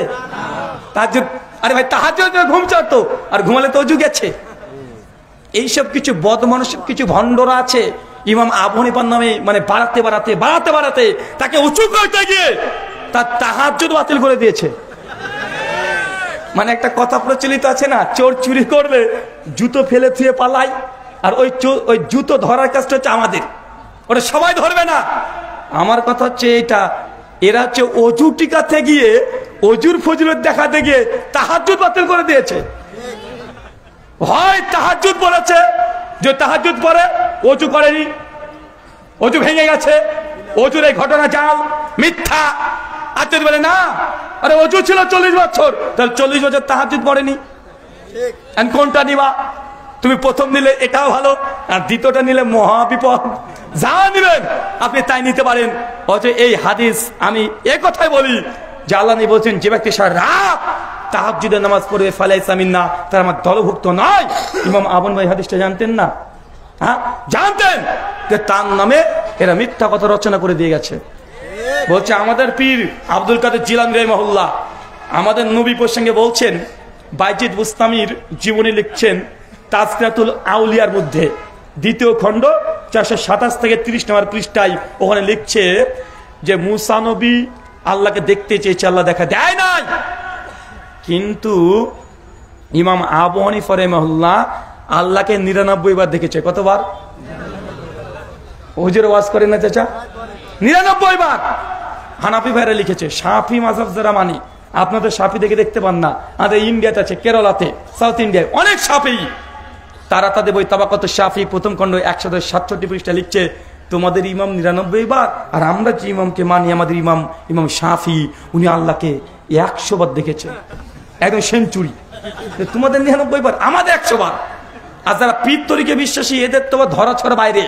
ওই বাইজিদ বুস্তামির জীবনী আলোচনা করতে গিয়ে বলছে, এইসব শরীয়ত যারা মানে তারা আল্লাহকে ১০০ বার দেখেছে, আমাদের বাইজিদ বুস্তামি টানা আল্লাহকে ১০০০ বার দেখেছে। নেন ঠেলা। কে বলছে ৯৯ বার, কে বলছে ১০০ বার, কে বলছে ১০০০ বার। এখন আল্লাহকে কি দেখা যায়? চাচা আল্লাহকে দেখতে পাবেন? আল্লাহ কোরআনে বলছে মুসা নবীকে উদ্দেশ্যে গেলেন, তারানি মুসা তুমি কখনো আমাকে চোখ দিয়ে দেখতে পাবে না। মুসা নবী তারপরে বলছে, আল্লাহ একবার দেখা দাও না। মুসা বিশ্বাস করেন আমাকে? বিশ্বাস তো করি আল্লাহ, আল্লাহ তবুও দেখতে চায়। আল্লাহ হচ্ছে মুসা তুমি দেখতে পাবে না, বারবার জেদ করছে। আল্লাহ হচ্ছে লান তারানি, সূরা আরাফ ১৪২-৪৩ নম্বর আয়াত, মুসা তুমি দেখতে পাবে না। অনেক ছোট ছেলে আছে না, আব্বাকে বলবে, আব্বা শীতকাল একটু আইসক্রিম দাও না, আইসক্রিম খাবো, বারবার ফ্রিজের কাছে চলে যায়। ওর মা বাবা বলছে, এই শীতের সময় আইসক্রিম খেতে হবে না। বলছে না মা খাবো, ঠান্ডা লেগে যাবে, খাওয়া যাবে না। না মা একটু খাবো, আরে খেতে পারবি না, খেলে ঠান্ডা লেগে যাবে। ছেলে তখন বলছে মা সোয়েটার পরে খাবো। ভাই এমন কিছু আছে না? তো মুসা নবীকে আল্লাহ বারবার বলছে দেখতে পাবে না, পাবে না, পাবে না। মুসা নবী ছাড়ে না, দেখবো দেখবো দেখবো। আল্লাহ হচ্ছে তোমার এত সাপ, আচ্ছা ঠিক আছে আমি না, ওই তুর পাহাড়ের কাছে কালকে গিয়ে তাকাবে। কালকে এসেছে, তুর পাহাড়ের দিকে তাকিয়েছে, আল্লাহ নূরে তাজাল্লি দেখে মুসা আসসালাম উল্টে পড়ে গেছে। নবী মুসা আল্লাহকে দেখে টিকতে পারে না, উল্টে পড়ে যায়। আর তোমার গাঁজাখোর পীর প্রতিদিন আল্লাহ সে দিদার করে। হয় তোমার গাঁজাখোর পীর গাজার খেয়ে টান দিয়ে ইবলিশ শয়তানকে দেখেছে, কত ফেরাউনকে দেখেছে। আল্লাহকে দেখা সম্ভব নয় তোমার পীরের চোখ দিয়ে, দুনিয়ার চোখ দিয়ে সম্ভবই নয়। আল্লাহর কোরআন বলছে লান তারানি, মুসা নবী তুমিও দেখতে পাবে না। আর পীর সাহেব বলছে যে আমি প্রতিদিন দিদার করি। এই যে আমার যেখানে বাড়ি মুর্শিদাবাদ, বাড়ি হচ্ছে জলঙ্গি, 2 কিলোমিটার পরে পড়ে যায় নদিয়া। আপনার এদিক থেকে নদিয়া পড়ে না? নদিয়া। তো হুগল বাড়িয়া বলে একটা জায়গা আছে, ওই জায়গাতে পাশাপাশি দুটো মন্দির আছে, একটা হচ্ছে কালী মন্দির আর হচ্ছে দুর্গা মন্দির। কালীর আবার অনেকগুলো রূপ আছে, কিছু আছে যেমন শ্যামা কালী, মানে নীল বর্ণের একটা কালী আছে না, অনেক বড় হয়। আর কিছু কালী আছে সেটা হচ্ছে ওই যে ছোট কালী, যে বলে শ্মশান কালী, দেখা যায় না, কালো কুচকুচে পুরোটা একদম, জীব এক হাত বের করে দাঁড়িয়ে থাকে, ওই যে শ্মশান কালী। তো ওইখানকার পণ্ডিতদের দাবি যে মা কালী মাঝে মাঝে নাকি জাগ্রত হয়ে যায়, আর পণ্ডিতজি মাঝে মাঝে মা কালীর সঙ্গে কথাও বলে, মানে এটা ফেমাস যে ওখানকার কালী নাকি জাগ্রত দেবী, মানে ওখানকার পণ্ডিতের সঙ্গে কথাও বলে, দেখাও দেয়। তা আমি ভাবছিলাম, ছোটবেলাতে অনেকবার শুনেছিলাম, আমি একবার গিয়েছিলাম সব যে ভগবানকে দেখা যাবে, যে একবার ভগবানকে দেখে আসি। তো গিয়ে আমি মন্দিরের সামনে, আমার পিসিমা আছে, পিসিমারা এখনো হিন্দু, তো আমি পিসিমার সঙ্গে গিয়েছি, কই মা কালী তো জাগে না। সবাই সন্দেশ দেয়, ওই পণ্ডিতজি নিয়ে সব মন্দিরের পেছনে রেখে দেয়, জাগে না তো। যখনই জিজ্ঞাসা করলাম যে মা কালী কখন জাগবে, বলছে যখন তখন জাগে না, যখন তখন মা কালী জাগে না।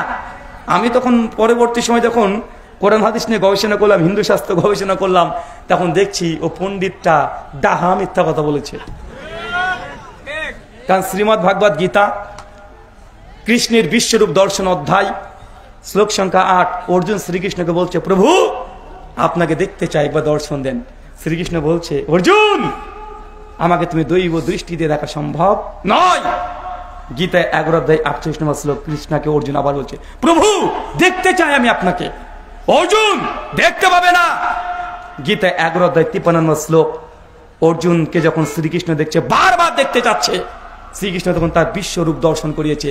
অর্জুন দেখে অজ্ঞান হয়ে নিচে পড়ে আছে। তো অর্জুন যদি ভগবানকে দেখতে না পায়, তুমি পণ্ডিত কোথাকার পণ্ডিত রে ভাই? এ পণ্ডিত ভণ্ড। আমাদের ওই হুজুর পিসাব জন ভণ্ড, এই হিন্দুদের পণ্ডিতটাও ভণ্ড। অনেকে করে ব্যবসা করছে, আছে না? না কথা বলেন। অনেকে ভগবানকে দেখে নিয়েছে। কেন উপনিষদ 1ম অধ্যায় মন্ত্র নম্বর 5 আর 6, দুটো মন্ত্র কি বলছেন দেখেন ব্রহ্মাজি। মন্ত্র বলছে এম না মানসে না মানুতে এহু না মাহুর মাতান তাদেব ব্রহ্মাত্মাম বিদ্দিনে দাঙ্গে দিতাম উপাসতে এ না চক্ষত পশ্যতি এ না চক্ষত শিপাশ্যতি তাদেব ব্রহ্মাত্মাম বিদ্দিনে দাং এ দিতাম উপাসতে। যে ব্যক্তি বলে মহান সত্য ঈশ্বরকে আমি চোখ দিয়ে দেখেছি, এ ব্যক্তি কখনোই ঈশ্বরকে দেখতে পায় না। কেন?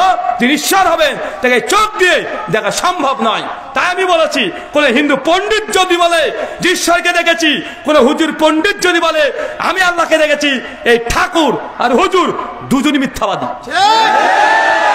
আর এই ফতোয়া আমার নিজের না, সহিহ বুখারী কিতাবুত তাওহীদ হাদিস 7380 আম্মা জান আয়েশা রাদিয়াল্লাহু আনহার কাছে তার ছাত্র মাশরুক একজন বিখ্যাত তাবেঈ এসেছে, আম্মা জান আল্লাহর নবী কি মেরাজের রাত্রিতে গিয়ে আমাদের আল্লাহকে দেখেছে?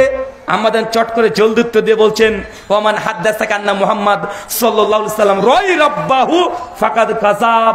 যে ব্যক্তি বলবে নবী মেরাজের রাত্রিতে আল্লাহকে দেখেছে, এই ব্যক্তি ডাহা মিথ্যাবাদী। এ ফতোয়া কার? কার ফতোয়া? আম্মা জান আয়েশা রাদিয়াল্লাহু আনহার। তিনি বলছেন নবী মেরাজে সরাসরি আল্লাহকে দেখে নাই, মাঝখানে ডিস্টেন্স ছিল, মাঝখানে পর্দা ছিল, এক বিগত দূর থেকে আল্লাহর সঙ্গে কথা হয়েছে, সরাসরি দেখা হয় নাই। সহিহ বুখারী 824 নম্বর হাদিস, কিয়ামতের মাঠে আল্লাহ সুবহানাহু ওয়া তাআলা যারা জান্নাতি হবে, জান্নাতি চোখ দিয়ে আপনি আল্লাহকে দেখবেন, কিন্তু দুনিয়ার চর্ম চক্ষু দিয়ে আল্লাহকে দেখা সম্ভব নয়। যে দেখা সম্ভবই হতো মুসা নবী আগে দেখতেন। কিন্তু এই পীরগুলো হচ্ছে প্রতিদিন দেখে, এখন কি বলবো বলেন, হয় পীররা গাঁজাখোর, নচেত মুরিদরা গাঁজাখোর, যে কোনো একজন। ধর্মের মধ্যে যদি বাড়াবাড়ি করেন, এক ওই সাহাবী বলছেন সারা রাত্রে আমি তাহাজ্জুদে নামাজ পড়বো, নবী বলছে যে পড়বি সে আমার উম্মতের অন্তর্ভুক্ত না। কেন? তুই বাড়াবাড়ি করছিস, নবী যেমন করে নাই তুই বাড়াবাড়ি করে সে আমল করবা, তোমার আমল বাতিল। অনেকে বলবে হুজুর আপনারা কেমন কথা বললেন, আরে নামাজ পড়া তো ভালো কাজ, একটু বেশি করলে ক্ষতি কি? নামাজ পড়া ভালো কাজ না চাচা? অনেককে যখন আমরা বলি যে ভাইজান ফরজ নামাজে পড়ে যে হাত তুলে মুনাজাত করছেন, এটা তো কোরআন হাদিস দ্বারা প্রমাণিত নাই, খবরদার করবেন না, তখন বলবে আরে ভাই হাতই তো তুলেছি, পা তো আর তুলি নাই। আরে আল্লাহর কাছে তো চেয়েছি, দুর্গার কাছে তো চাই নাই। এমন পাবলিক আছে না নাই? চাচা ভালো কাজ বেশি ভালো ভালো নয়, সুন্নাতে খাতনা দেওয়া ভালো কাজ না খারাপ কাজ? কেউ যদি ভালোবেসে একটু বেশি করে দেয় কি হবে? ফরজ বাদ বলছে ভালো কাজ একটু বেশি করলে ক্ষতি কি? চাচা মাগরিবের নামাজ প্রতিদিন কত রাকাত ফরজ? যদি 4 রাকাত ভালো কাজ পড়ে দিই কেন হবে না? নামাজই তো পড়েছি, আল্লাহকে তো সিজদা দিয়েছি, দুর্গাকে তো সিজদা দেয় নাই, তো যদি 4 রাকাত মাগরিব নামাজ পড়ে হবে না কেন? আচ্ছা প্রতিদিন কত রাকাত নামাজ ফরজ? 17 রাকাত। জুমার দিনে কত ফরজ? তাহলে টোটাল কত হলো? 15। আর কোন আল্লাহর ওলি যদি সে বলে নামাজ পড়া তো ভালো কাজে, বাবা প্রতিদিন জোহর 4 রাকাত পড়ি, আসো আজকে জুম্মার নামাজ মানে 4 রাকাত পড়বো, তা বলছে নামাজ পড়বেন? কেন পড়বেন না? নামাজ পড়া ভালো না খারাপ? ভালো কাজ। তো 4 রাকাত তো প্রতিদিনই জোহর পড়েন, জুমার দিনে তো ছুটির দিন, একটু 2 রাকাত বেশি পড়লে ক্ষতি কি? আপনি বারবার যে বলছেন একটু হাতই তো তুলেছি, তুললে ক্ষতি কি? দোয়া করবো হাত না তুললে হয়? চাচা দোয়া মানে হাত তোলো না, যদি তাই হয় পায়খানা করে ঢোকার সময় দোয়া আছে না নাই? এটা হাত তুলবেন, ওটা দোয়া না? পছন্দ লাগে না দোয়াটা? সবচেয়ে শ্রেষ্ঠ দোয়া কোনটা জানেন? যখন স্ত্রীর কাছে যাচ্ছেন, এটা দোয়া আছে না? কে কে 2 হাত তুলে সে সময় দোয়া করেন? একটু হাত তুলেন তো দেখি। বুঝেনি ও, বুঝেনি এখনো, উল্টো বুঝেছে। আচ্ছা স্ত্রীর কাছে গিয়ে দোয়া আছে না নাই? তো ওই দোয়াতে হাত তুলেন না কেন? রাত 12টার পরে হুজুরকে ফোন করে, হুজুর বাড়ির পেছনে তাড়াতাড়ি চলে আসেন, এখনই চলে আসেন। কেন? আপনি যে বলেছেন 2 হাত তুলে দোয়া না করলে আল্লাহ কবুল করবেন না, তো আসেন আমরা দোয়া করব, আপনি বাড়ির পেছন থেকে দোয়া পড়বেন, আমরা দুজনে আমিন আমিন করবো ভেতর থেকে, তারপরে ব্রাজিল আর্জেন্টিনা। দোয়া মানে যে হাত তোলা ভেবে নিয়েছেন। পায়খানা ঘর থেকে বের হওয়ার দোয়া আছে না নাই? মসজিদে ঢোকার দোয়া আছে না নাই? কে হাত তুলেন? মসজিদ থেকে বের হওয়ার দোয়া আছে না নাই? কে হাত তুলেছেন? পোশাক পরার দোয়া আছে না নাই? কে হাত তুলেছেন? যখন আপনি গাড়িতে উঠছেন দোয়া আছে না নাই? কে হাত তুলেন? জুতো পরার দোয়া আছে না নাই? হাত তুলেন। বাড়ি থেকে বের হওয়ার দোয়া আছে না নাই? হাত তুলেন। বাজারে ঢোকার দোয়া আছে না নাই? হাত তুলেন। আয়নাতে মুখ দেখার দোয়া আছে না নাই? হাত তুলেন। কয়েক শত জায়গা আছে দোয়া সবাই করে, কেউ হাত তুলে না। আপনি মনে করলেন দোয়া মানে হাত তোলা। শোনেন চাচা, নবী ফরজ নামাজে পড়ে দোয়া জিকির আজকাল কমপক্ষে 36 থেকে 38 খানা নবী একা একা বসে বসে পড়তেন, সাহাবীরা একা একা বসে বসে পড়তেন। ব্যক্তিগত আমল, এটা সবাই মিলেকে নিয়ে নয়। তাই আপনি যদি আমলটা করেন নবীর উম্মত বলে বিবেচিত হবেন না। তখন আপনি যদি বলেন যে হাতই তো তুলেছি, তো পায়খানা করে ঢোকার সময় হাত তুলবেন। যদি বেশি করলাম একটু কি হয়েছে, মাগরিব 4 রাকাত পড়লে ক্ষতি কি? এই জবাবগুলো রেডি রাখবেন, ঠিক আছে? চলেন আমরা 3 নম্বর আর একটা বিষয় আলোচনা করব, যেটা খুব গুরুত্বপূর্ণ আমাদের তরুণদের জন্য, যুবকদের জন্য। সে মুসলিম 101 নম্বর হাদিস, আল্লাহ নবী বলছেন মান গাশশানা ফালাইসা মিন্না, যে আমার উম্মত যারা প্রতারণা করবে, কি করবে? প্রতারণা, তারা আমার উম্মতের অন্তর্ভুক্ত নয়। কিয়ামতের মাঠে আল্লাহ নবী আপনার সেই সম্পর্ক ছিন্ন করবে। অপরাধ, আপনি প্রতারণা করেছেন আপনার বন্ধুর সঙ্গে। এরকম প্রতারক আছে না নাই? এই প্রতারকের অভাব আছে? হ্যাঁ হুজুর আপনার এই হাদিসটা খুব ভালো লাগলো। জি, আমার গার্লফ্রেন্ড আমাকে প্রতারণা করেছে, তার মানে ওকে দেখে নিব, এরকম আছে না নাই? আমাকে একজন প্রশ্ন করেছে, হুজুর আপনি বললেন যে প্রতারণাকারী কিয়ামতের মাঠে আল্লাহ নবী তার উম্মতের অন্তর্ভুক্ত হবে না, কিন্তু আমি আমার গার্লফ্রেন্ডকে বলেছিলাম তোমাকে বিয়ে করবো, প্রেম করেছি, কিন্তু আমি অন্য জায়গায় বিয়ে করে ফেলেছি, এটা কি প্রতারণা হয়েছে? কত বড় আল্লাহর ওলি দেখেছেন, কত বড় আল্লাহর ওলি। আমি গার্লফ্রেন্ডের সঙ্গে বেশি বেশি প্রতারণা করবা, তা নেকি বেশি হবে, কারণ ওটা হালাল সম্পর্ক না। হালাল কথা বলেন, হালাল না। দুনিয়াতে যেখানে প্রতারণা করবেন, অনেক ব্যবসায়িক আছে প্রতারণা করে কি করে না। এই যে রাস্তাতে আসার সময় দেখলাম বোতলে করে পেট্রোল বিক্রি করছে, বলছে 1 লিটার মাল আছে 900 গ্রাম। আছে না? কথা বলেন। বেগুন সামনে ভালো ভালো 10-20 খানা রেখে দিয়েছে, ভিতরে পচা, দেখা যায় না। গ্রাম গ্রাম কেরোসিন তেল কিনছে, কেরোসিন তেলের যে জারটা ওই ক্রেতা কিনছে স্পেশাল ভাবে তৈরি করে নিয়েছে 900 গ্রাম দিয়ে মানুষকে দিচ্ছে না। 900 গ্রাম 1 লিটার দাম নেয় না। আছেন নাই? কত রকমের যে প্রতারণা আছে, ব্যবসায়িকরা প্রতারণা করে। আল্লাহ বলছে কেউ যদি প্রতারণা করে সে আমার উম্মতের অন্তর্ভুক্ত না। এখন আপনি দেখেন আপনি কোথায় কোথায় প্রতারণা করেছেন। আপনি বন্ধুর সঙ্গে শেয়ারে ব্যবসা করছেন, বন্ধুর টাকা মেরে খেয়ে নিয়েছেন, আপনি প্রতারক। কিয়ামতের মাঠে আল্লাহ সুবহানাহু ওয়া তাআলা আপনাকে উম্মতের অন্তর্ভুক্ত করে স্বীকার করবে না। তাই যে যার সঙ্গে প্রতারণা করেছেন আজকে তার কাছে স্বীকার করে তাদের ক্ষমা চাইতে হবে। কোন প্রতারকের কিয়ামতের মাঠে আল্লাহ সুবহানাহু ওয়া তাআলা স্থান দেবে না।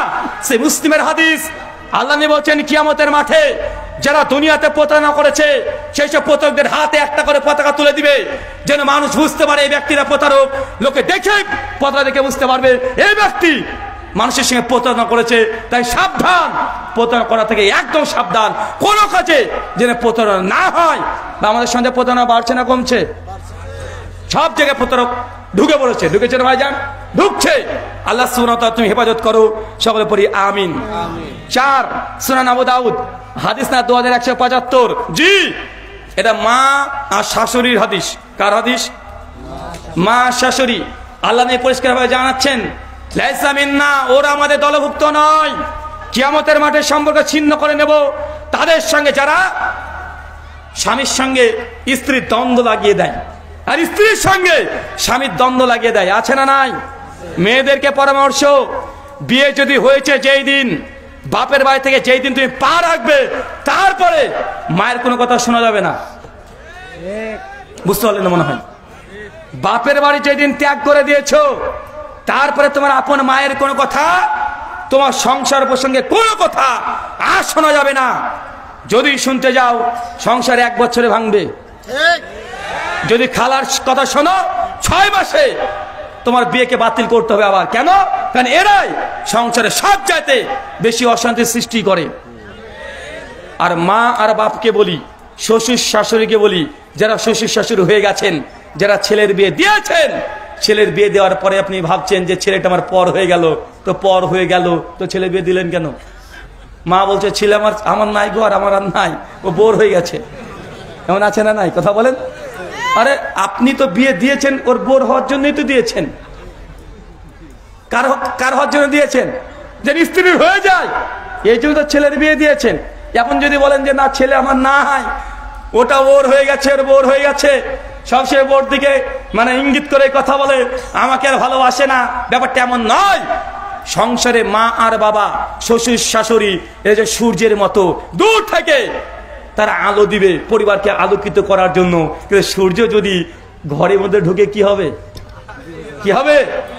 সংসার দাও দাও করে জ্বলবে।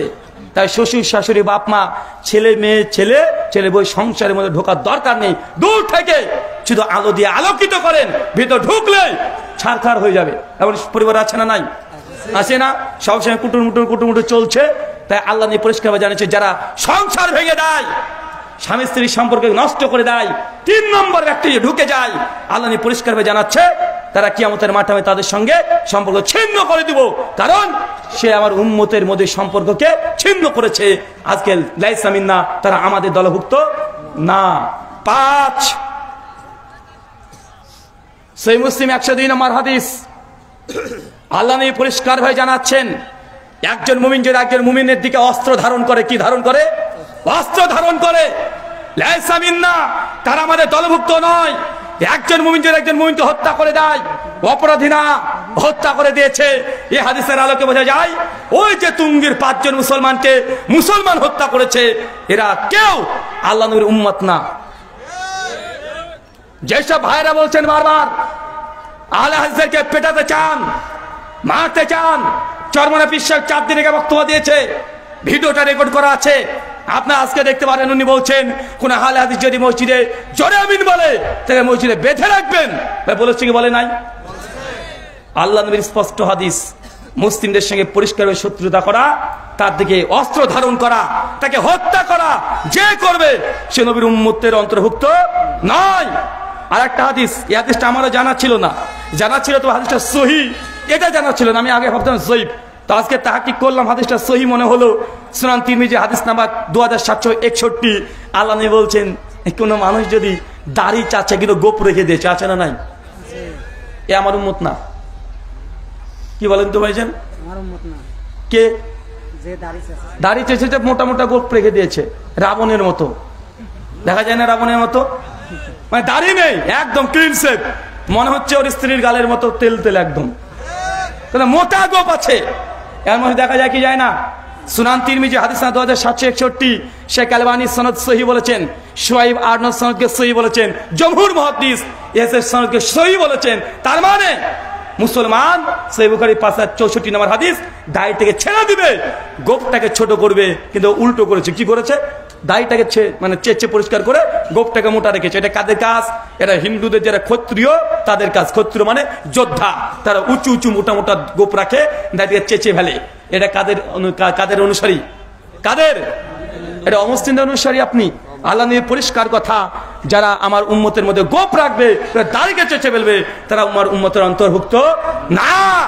সুনান আবু দাউদ 4211 নম্বর হাদিস, যারা জাদু টোনাতে বিশ্বাস করে তারা উম্মতের অন্তর্ভুক্ত না। জাদু টোনা করেন, সুলাইমানি তাবিজ একটা বই আছে না, নিয়ামুল কোরআন, বেহেস্তির জেওয়ার, অমুক তাবিজের বই।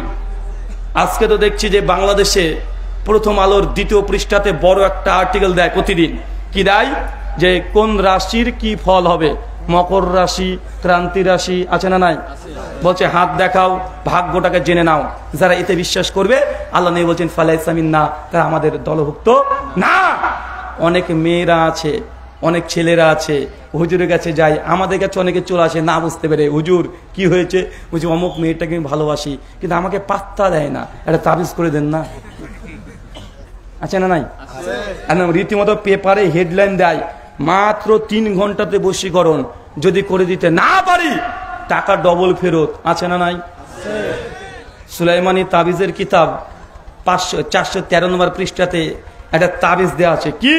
কারো স্ত্রীকে যদি আপনার পছন্দ হয়ে যায়, তাহলে ওই স্ত্রী মেয়েটিকে, মানে অন্য কারো বউ, বুঝতে পারলেন তো? আবার মানে ইয়াং না, মানে কারো বউ, মানে পরকিয়া করবেন কিভাবে? মানে কারো স্ত্রীকে আপনার পছন্দ হয়ে গেছে, এখন ওর প্রতি আপনার আকর্ষণ, কিন্তু হচ্ছে না কাজ, কি করবেন? সুলাইমানের তাবিজের বইয়ে একটা মানে তাবিজ লিখে দিয়েছে, এই কাজগুলো করলে ওই লোকের বউটা আপনার ঘরে চলে আসবে। বুঝতে পারলেন না ভাইজান? বেহেস্তির জেওয়ার চিকিৎসা অধ্যায় 4th খণ্ড পৃষ্ঠা নম্বর 112, মৌলানা আশরাফ আলী থানভী তার বেহেস্তির জেওয়ারও লিখছেন, যদি আপনি স্ত্রীর কাছে গিয়ে 10 সেকেন্ডে সবকিছু হয়ে যায়, মানে বুঝতে পারলেন না মনে হয়, কি করবেন?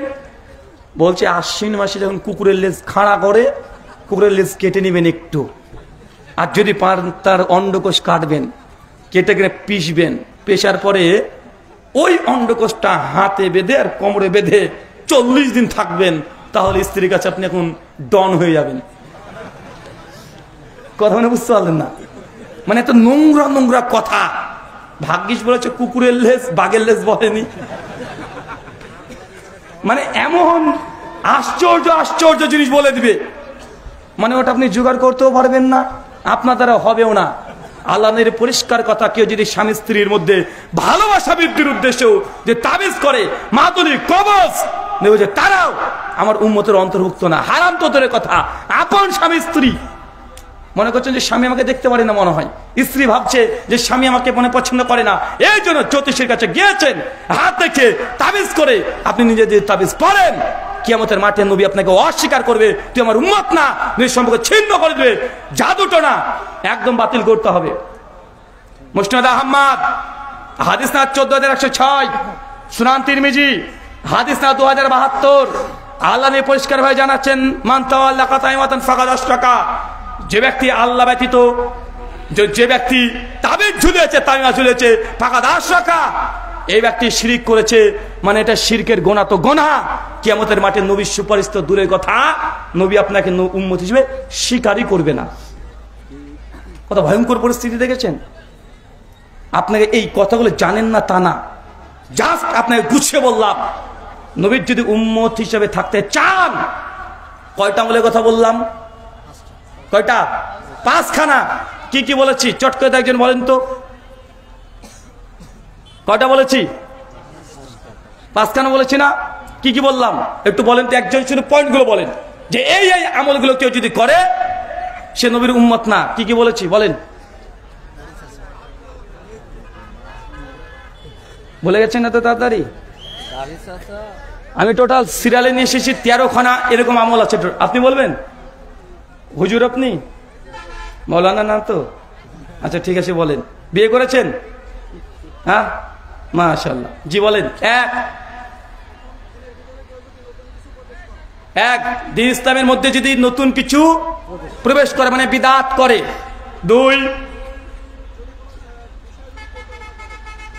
2 সুন্নাত। প্রতারণা বলেছেন? প্রতারক। 3, কখন বললাম? এটা বলেছি, এটা ব্যাখ্যাতে বলেছি। জাদু। জাদু মানে জাদুর সঙ্গে সংশ্লিষ্ট যা আছে। জাদুতে কত কি আছে না ভাইজান? জাদু টোনার মধ্যে কত রকমের আছে, যেন পায়রা চালিয়ে দিচ্ছে, হাত চালিয়ে দিচ্ছে, ঘটিং চালিয়ে দিচ্ছে, ও যত রকমের জাদু আছে এবং এর সঙ্গে সঙ্গে তাবিজ কবর যা আছে, এগুলো এক কথায় করা যাবে না। করলে নবী আপনাকে উম্মত হিসেবে স্বীকার করবেন না। 3, পেছন থেকে বলছে মানে উনি সমস্যা আছে মনে হয় এটাতে, বলছে স্বামী স্ত্রী সংসারে দ্বন্দ্ব লাগিয়ে দেন।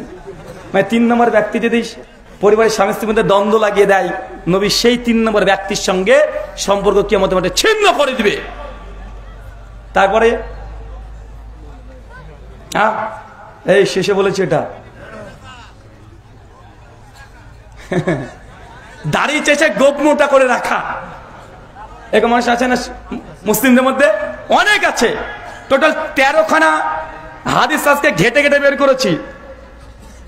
আর একটা আছে সুনানাবুদাউদ 4391 নম্বর হাদিস, ছিনতাইকারী। ছিনতাই, ওই যেন গুলিস্তানে ছিনতাই করে নিয়ে চলে যায়, মোবাইল নিয়ে হেঁটে যাবেন, ও টুক করে মাল নিয়ে চলে যায়, আছে না নাই? ছিনতাইকারী নবীর উম্মত হিসেবে স্বীকার হবে না। টোটাল এই 6খানা আপনাকে জ্বালালাম। মহান সত্য আল্লাহর সঙ্গে আছে দোয়া, এই প্রার্থনা, আল্লাহ যে কথা বললাম প্রথমে আমাকে, তারপর আপনাদের প্রত্যেককে আমল করার তৌফিক দান করে সরে পড়ি, আমিন। আচ্ছা প্রশ্নোত্তর হবে না ছুটি হবে? সরাসরি না মাইক দেবেন? ওকে। বড়দিনের উপহার আমার লেখা বই, যা তুলনামূলক ধর্মতত্ত্ব নিয়ে জানতে চান তাদের জন্য নিয়ে আসা হয়েছে। আরো বই আছে, নামাজে হাত কোথায় বাঁধবেন, বুকে না পেটে না নাভির উপরে না মাথার উপরে। তারপরে আছে ফিতরা টাকা না খাওয়া বই। আরো আছে মেয়েরা মসজিদে গিয়ে নামাজ পড়তে পারবে কি পারবে না, স্টেজের ডান দিকে আছে, সংগ্রহ করতে পারবেন। জি প্রশ্ন? অনেকে বলে আহলে হাদিস বলা যাবে না, কি বলা যাবে? আচ্ছা কে কে মনে করেন যে আহলে হাদিস বলা যাবে না, একজন হাত তোলেন তো। চাচা বুঝতে পারেননি? অনেক আমাদের মুসলিম ভাইরা দাবি করে, দেখেন আহলে হাদিস পরিচয় কেন দেব? আল্লাহ তো আমাদের নাম রেখেছে মুসলিম। কি নাম রেখেছে? মুসলিম। তো আমরা নিজেদের মুসলিম পরিচয় দিব, আহলে হাদিস বলা উচিত নয়। আচ্ছা এমন মনে করেন এই মজলিসে কেউ এখন আছেন? কে আছেন? থাকলে একটু হাত তোলেন।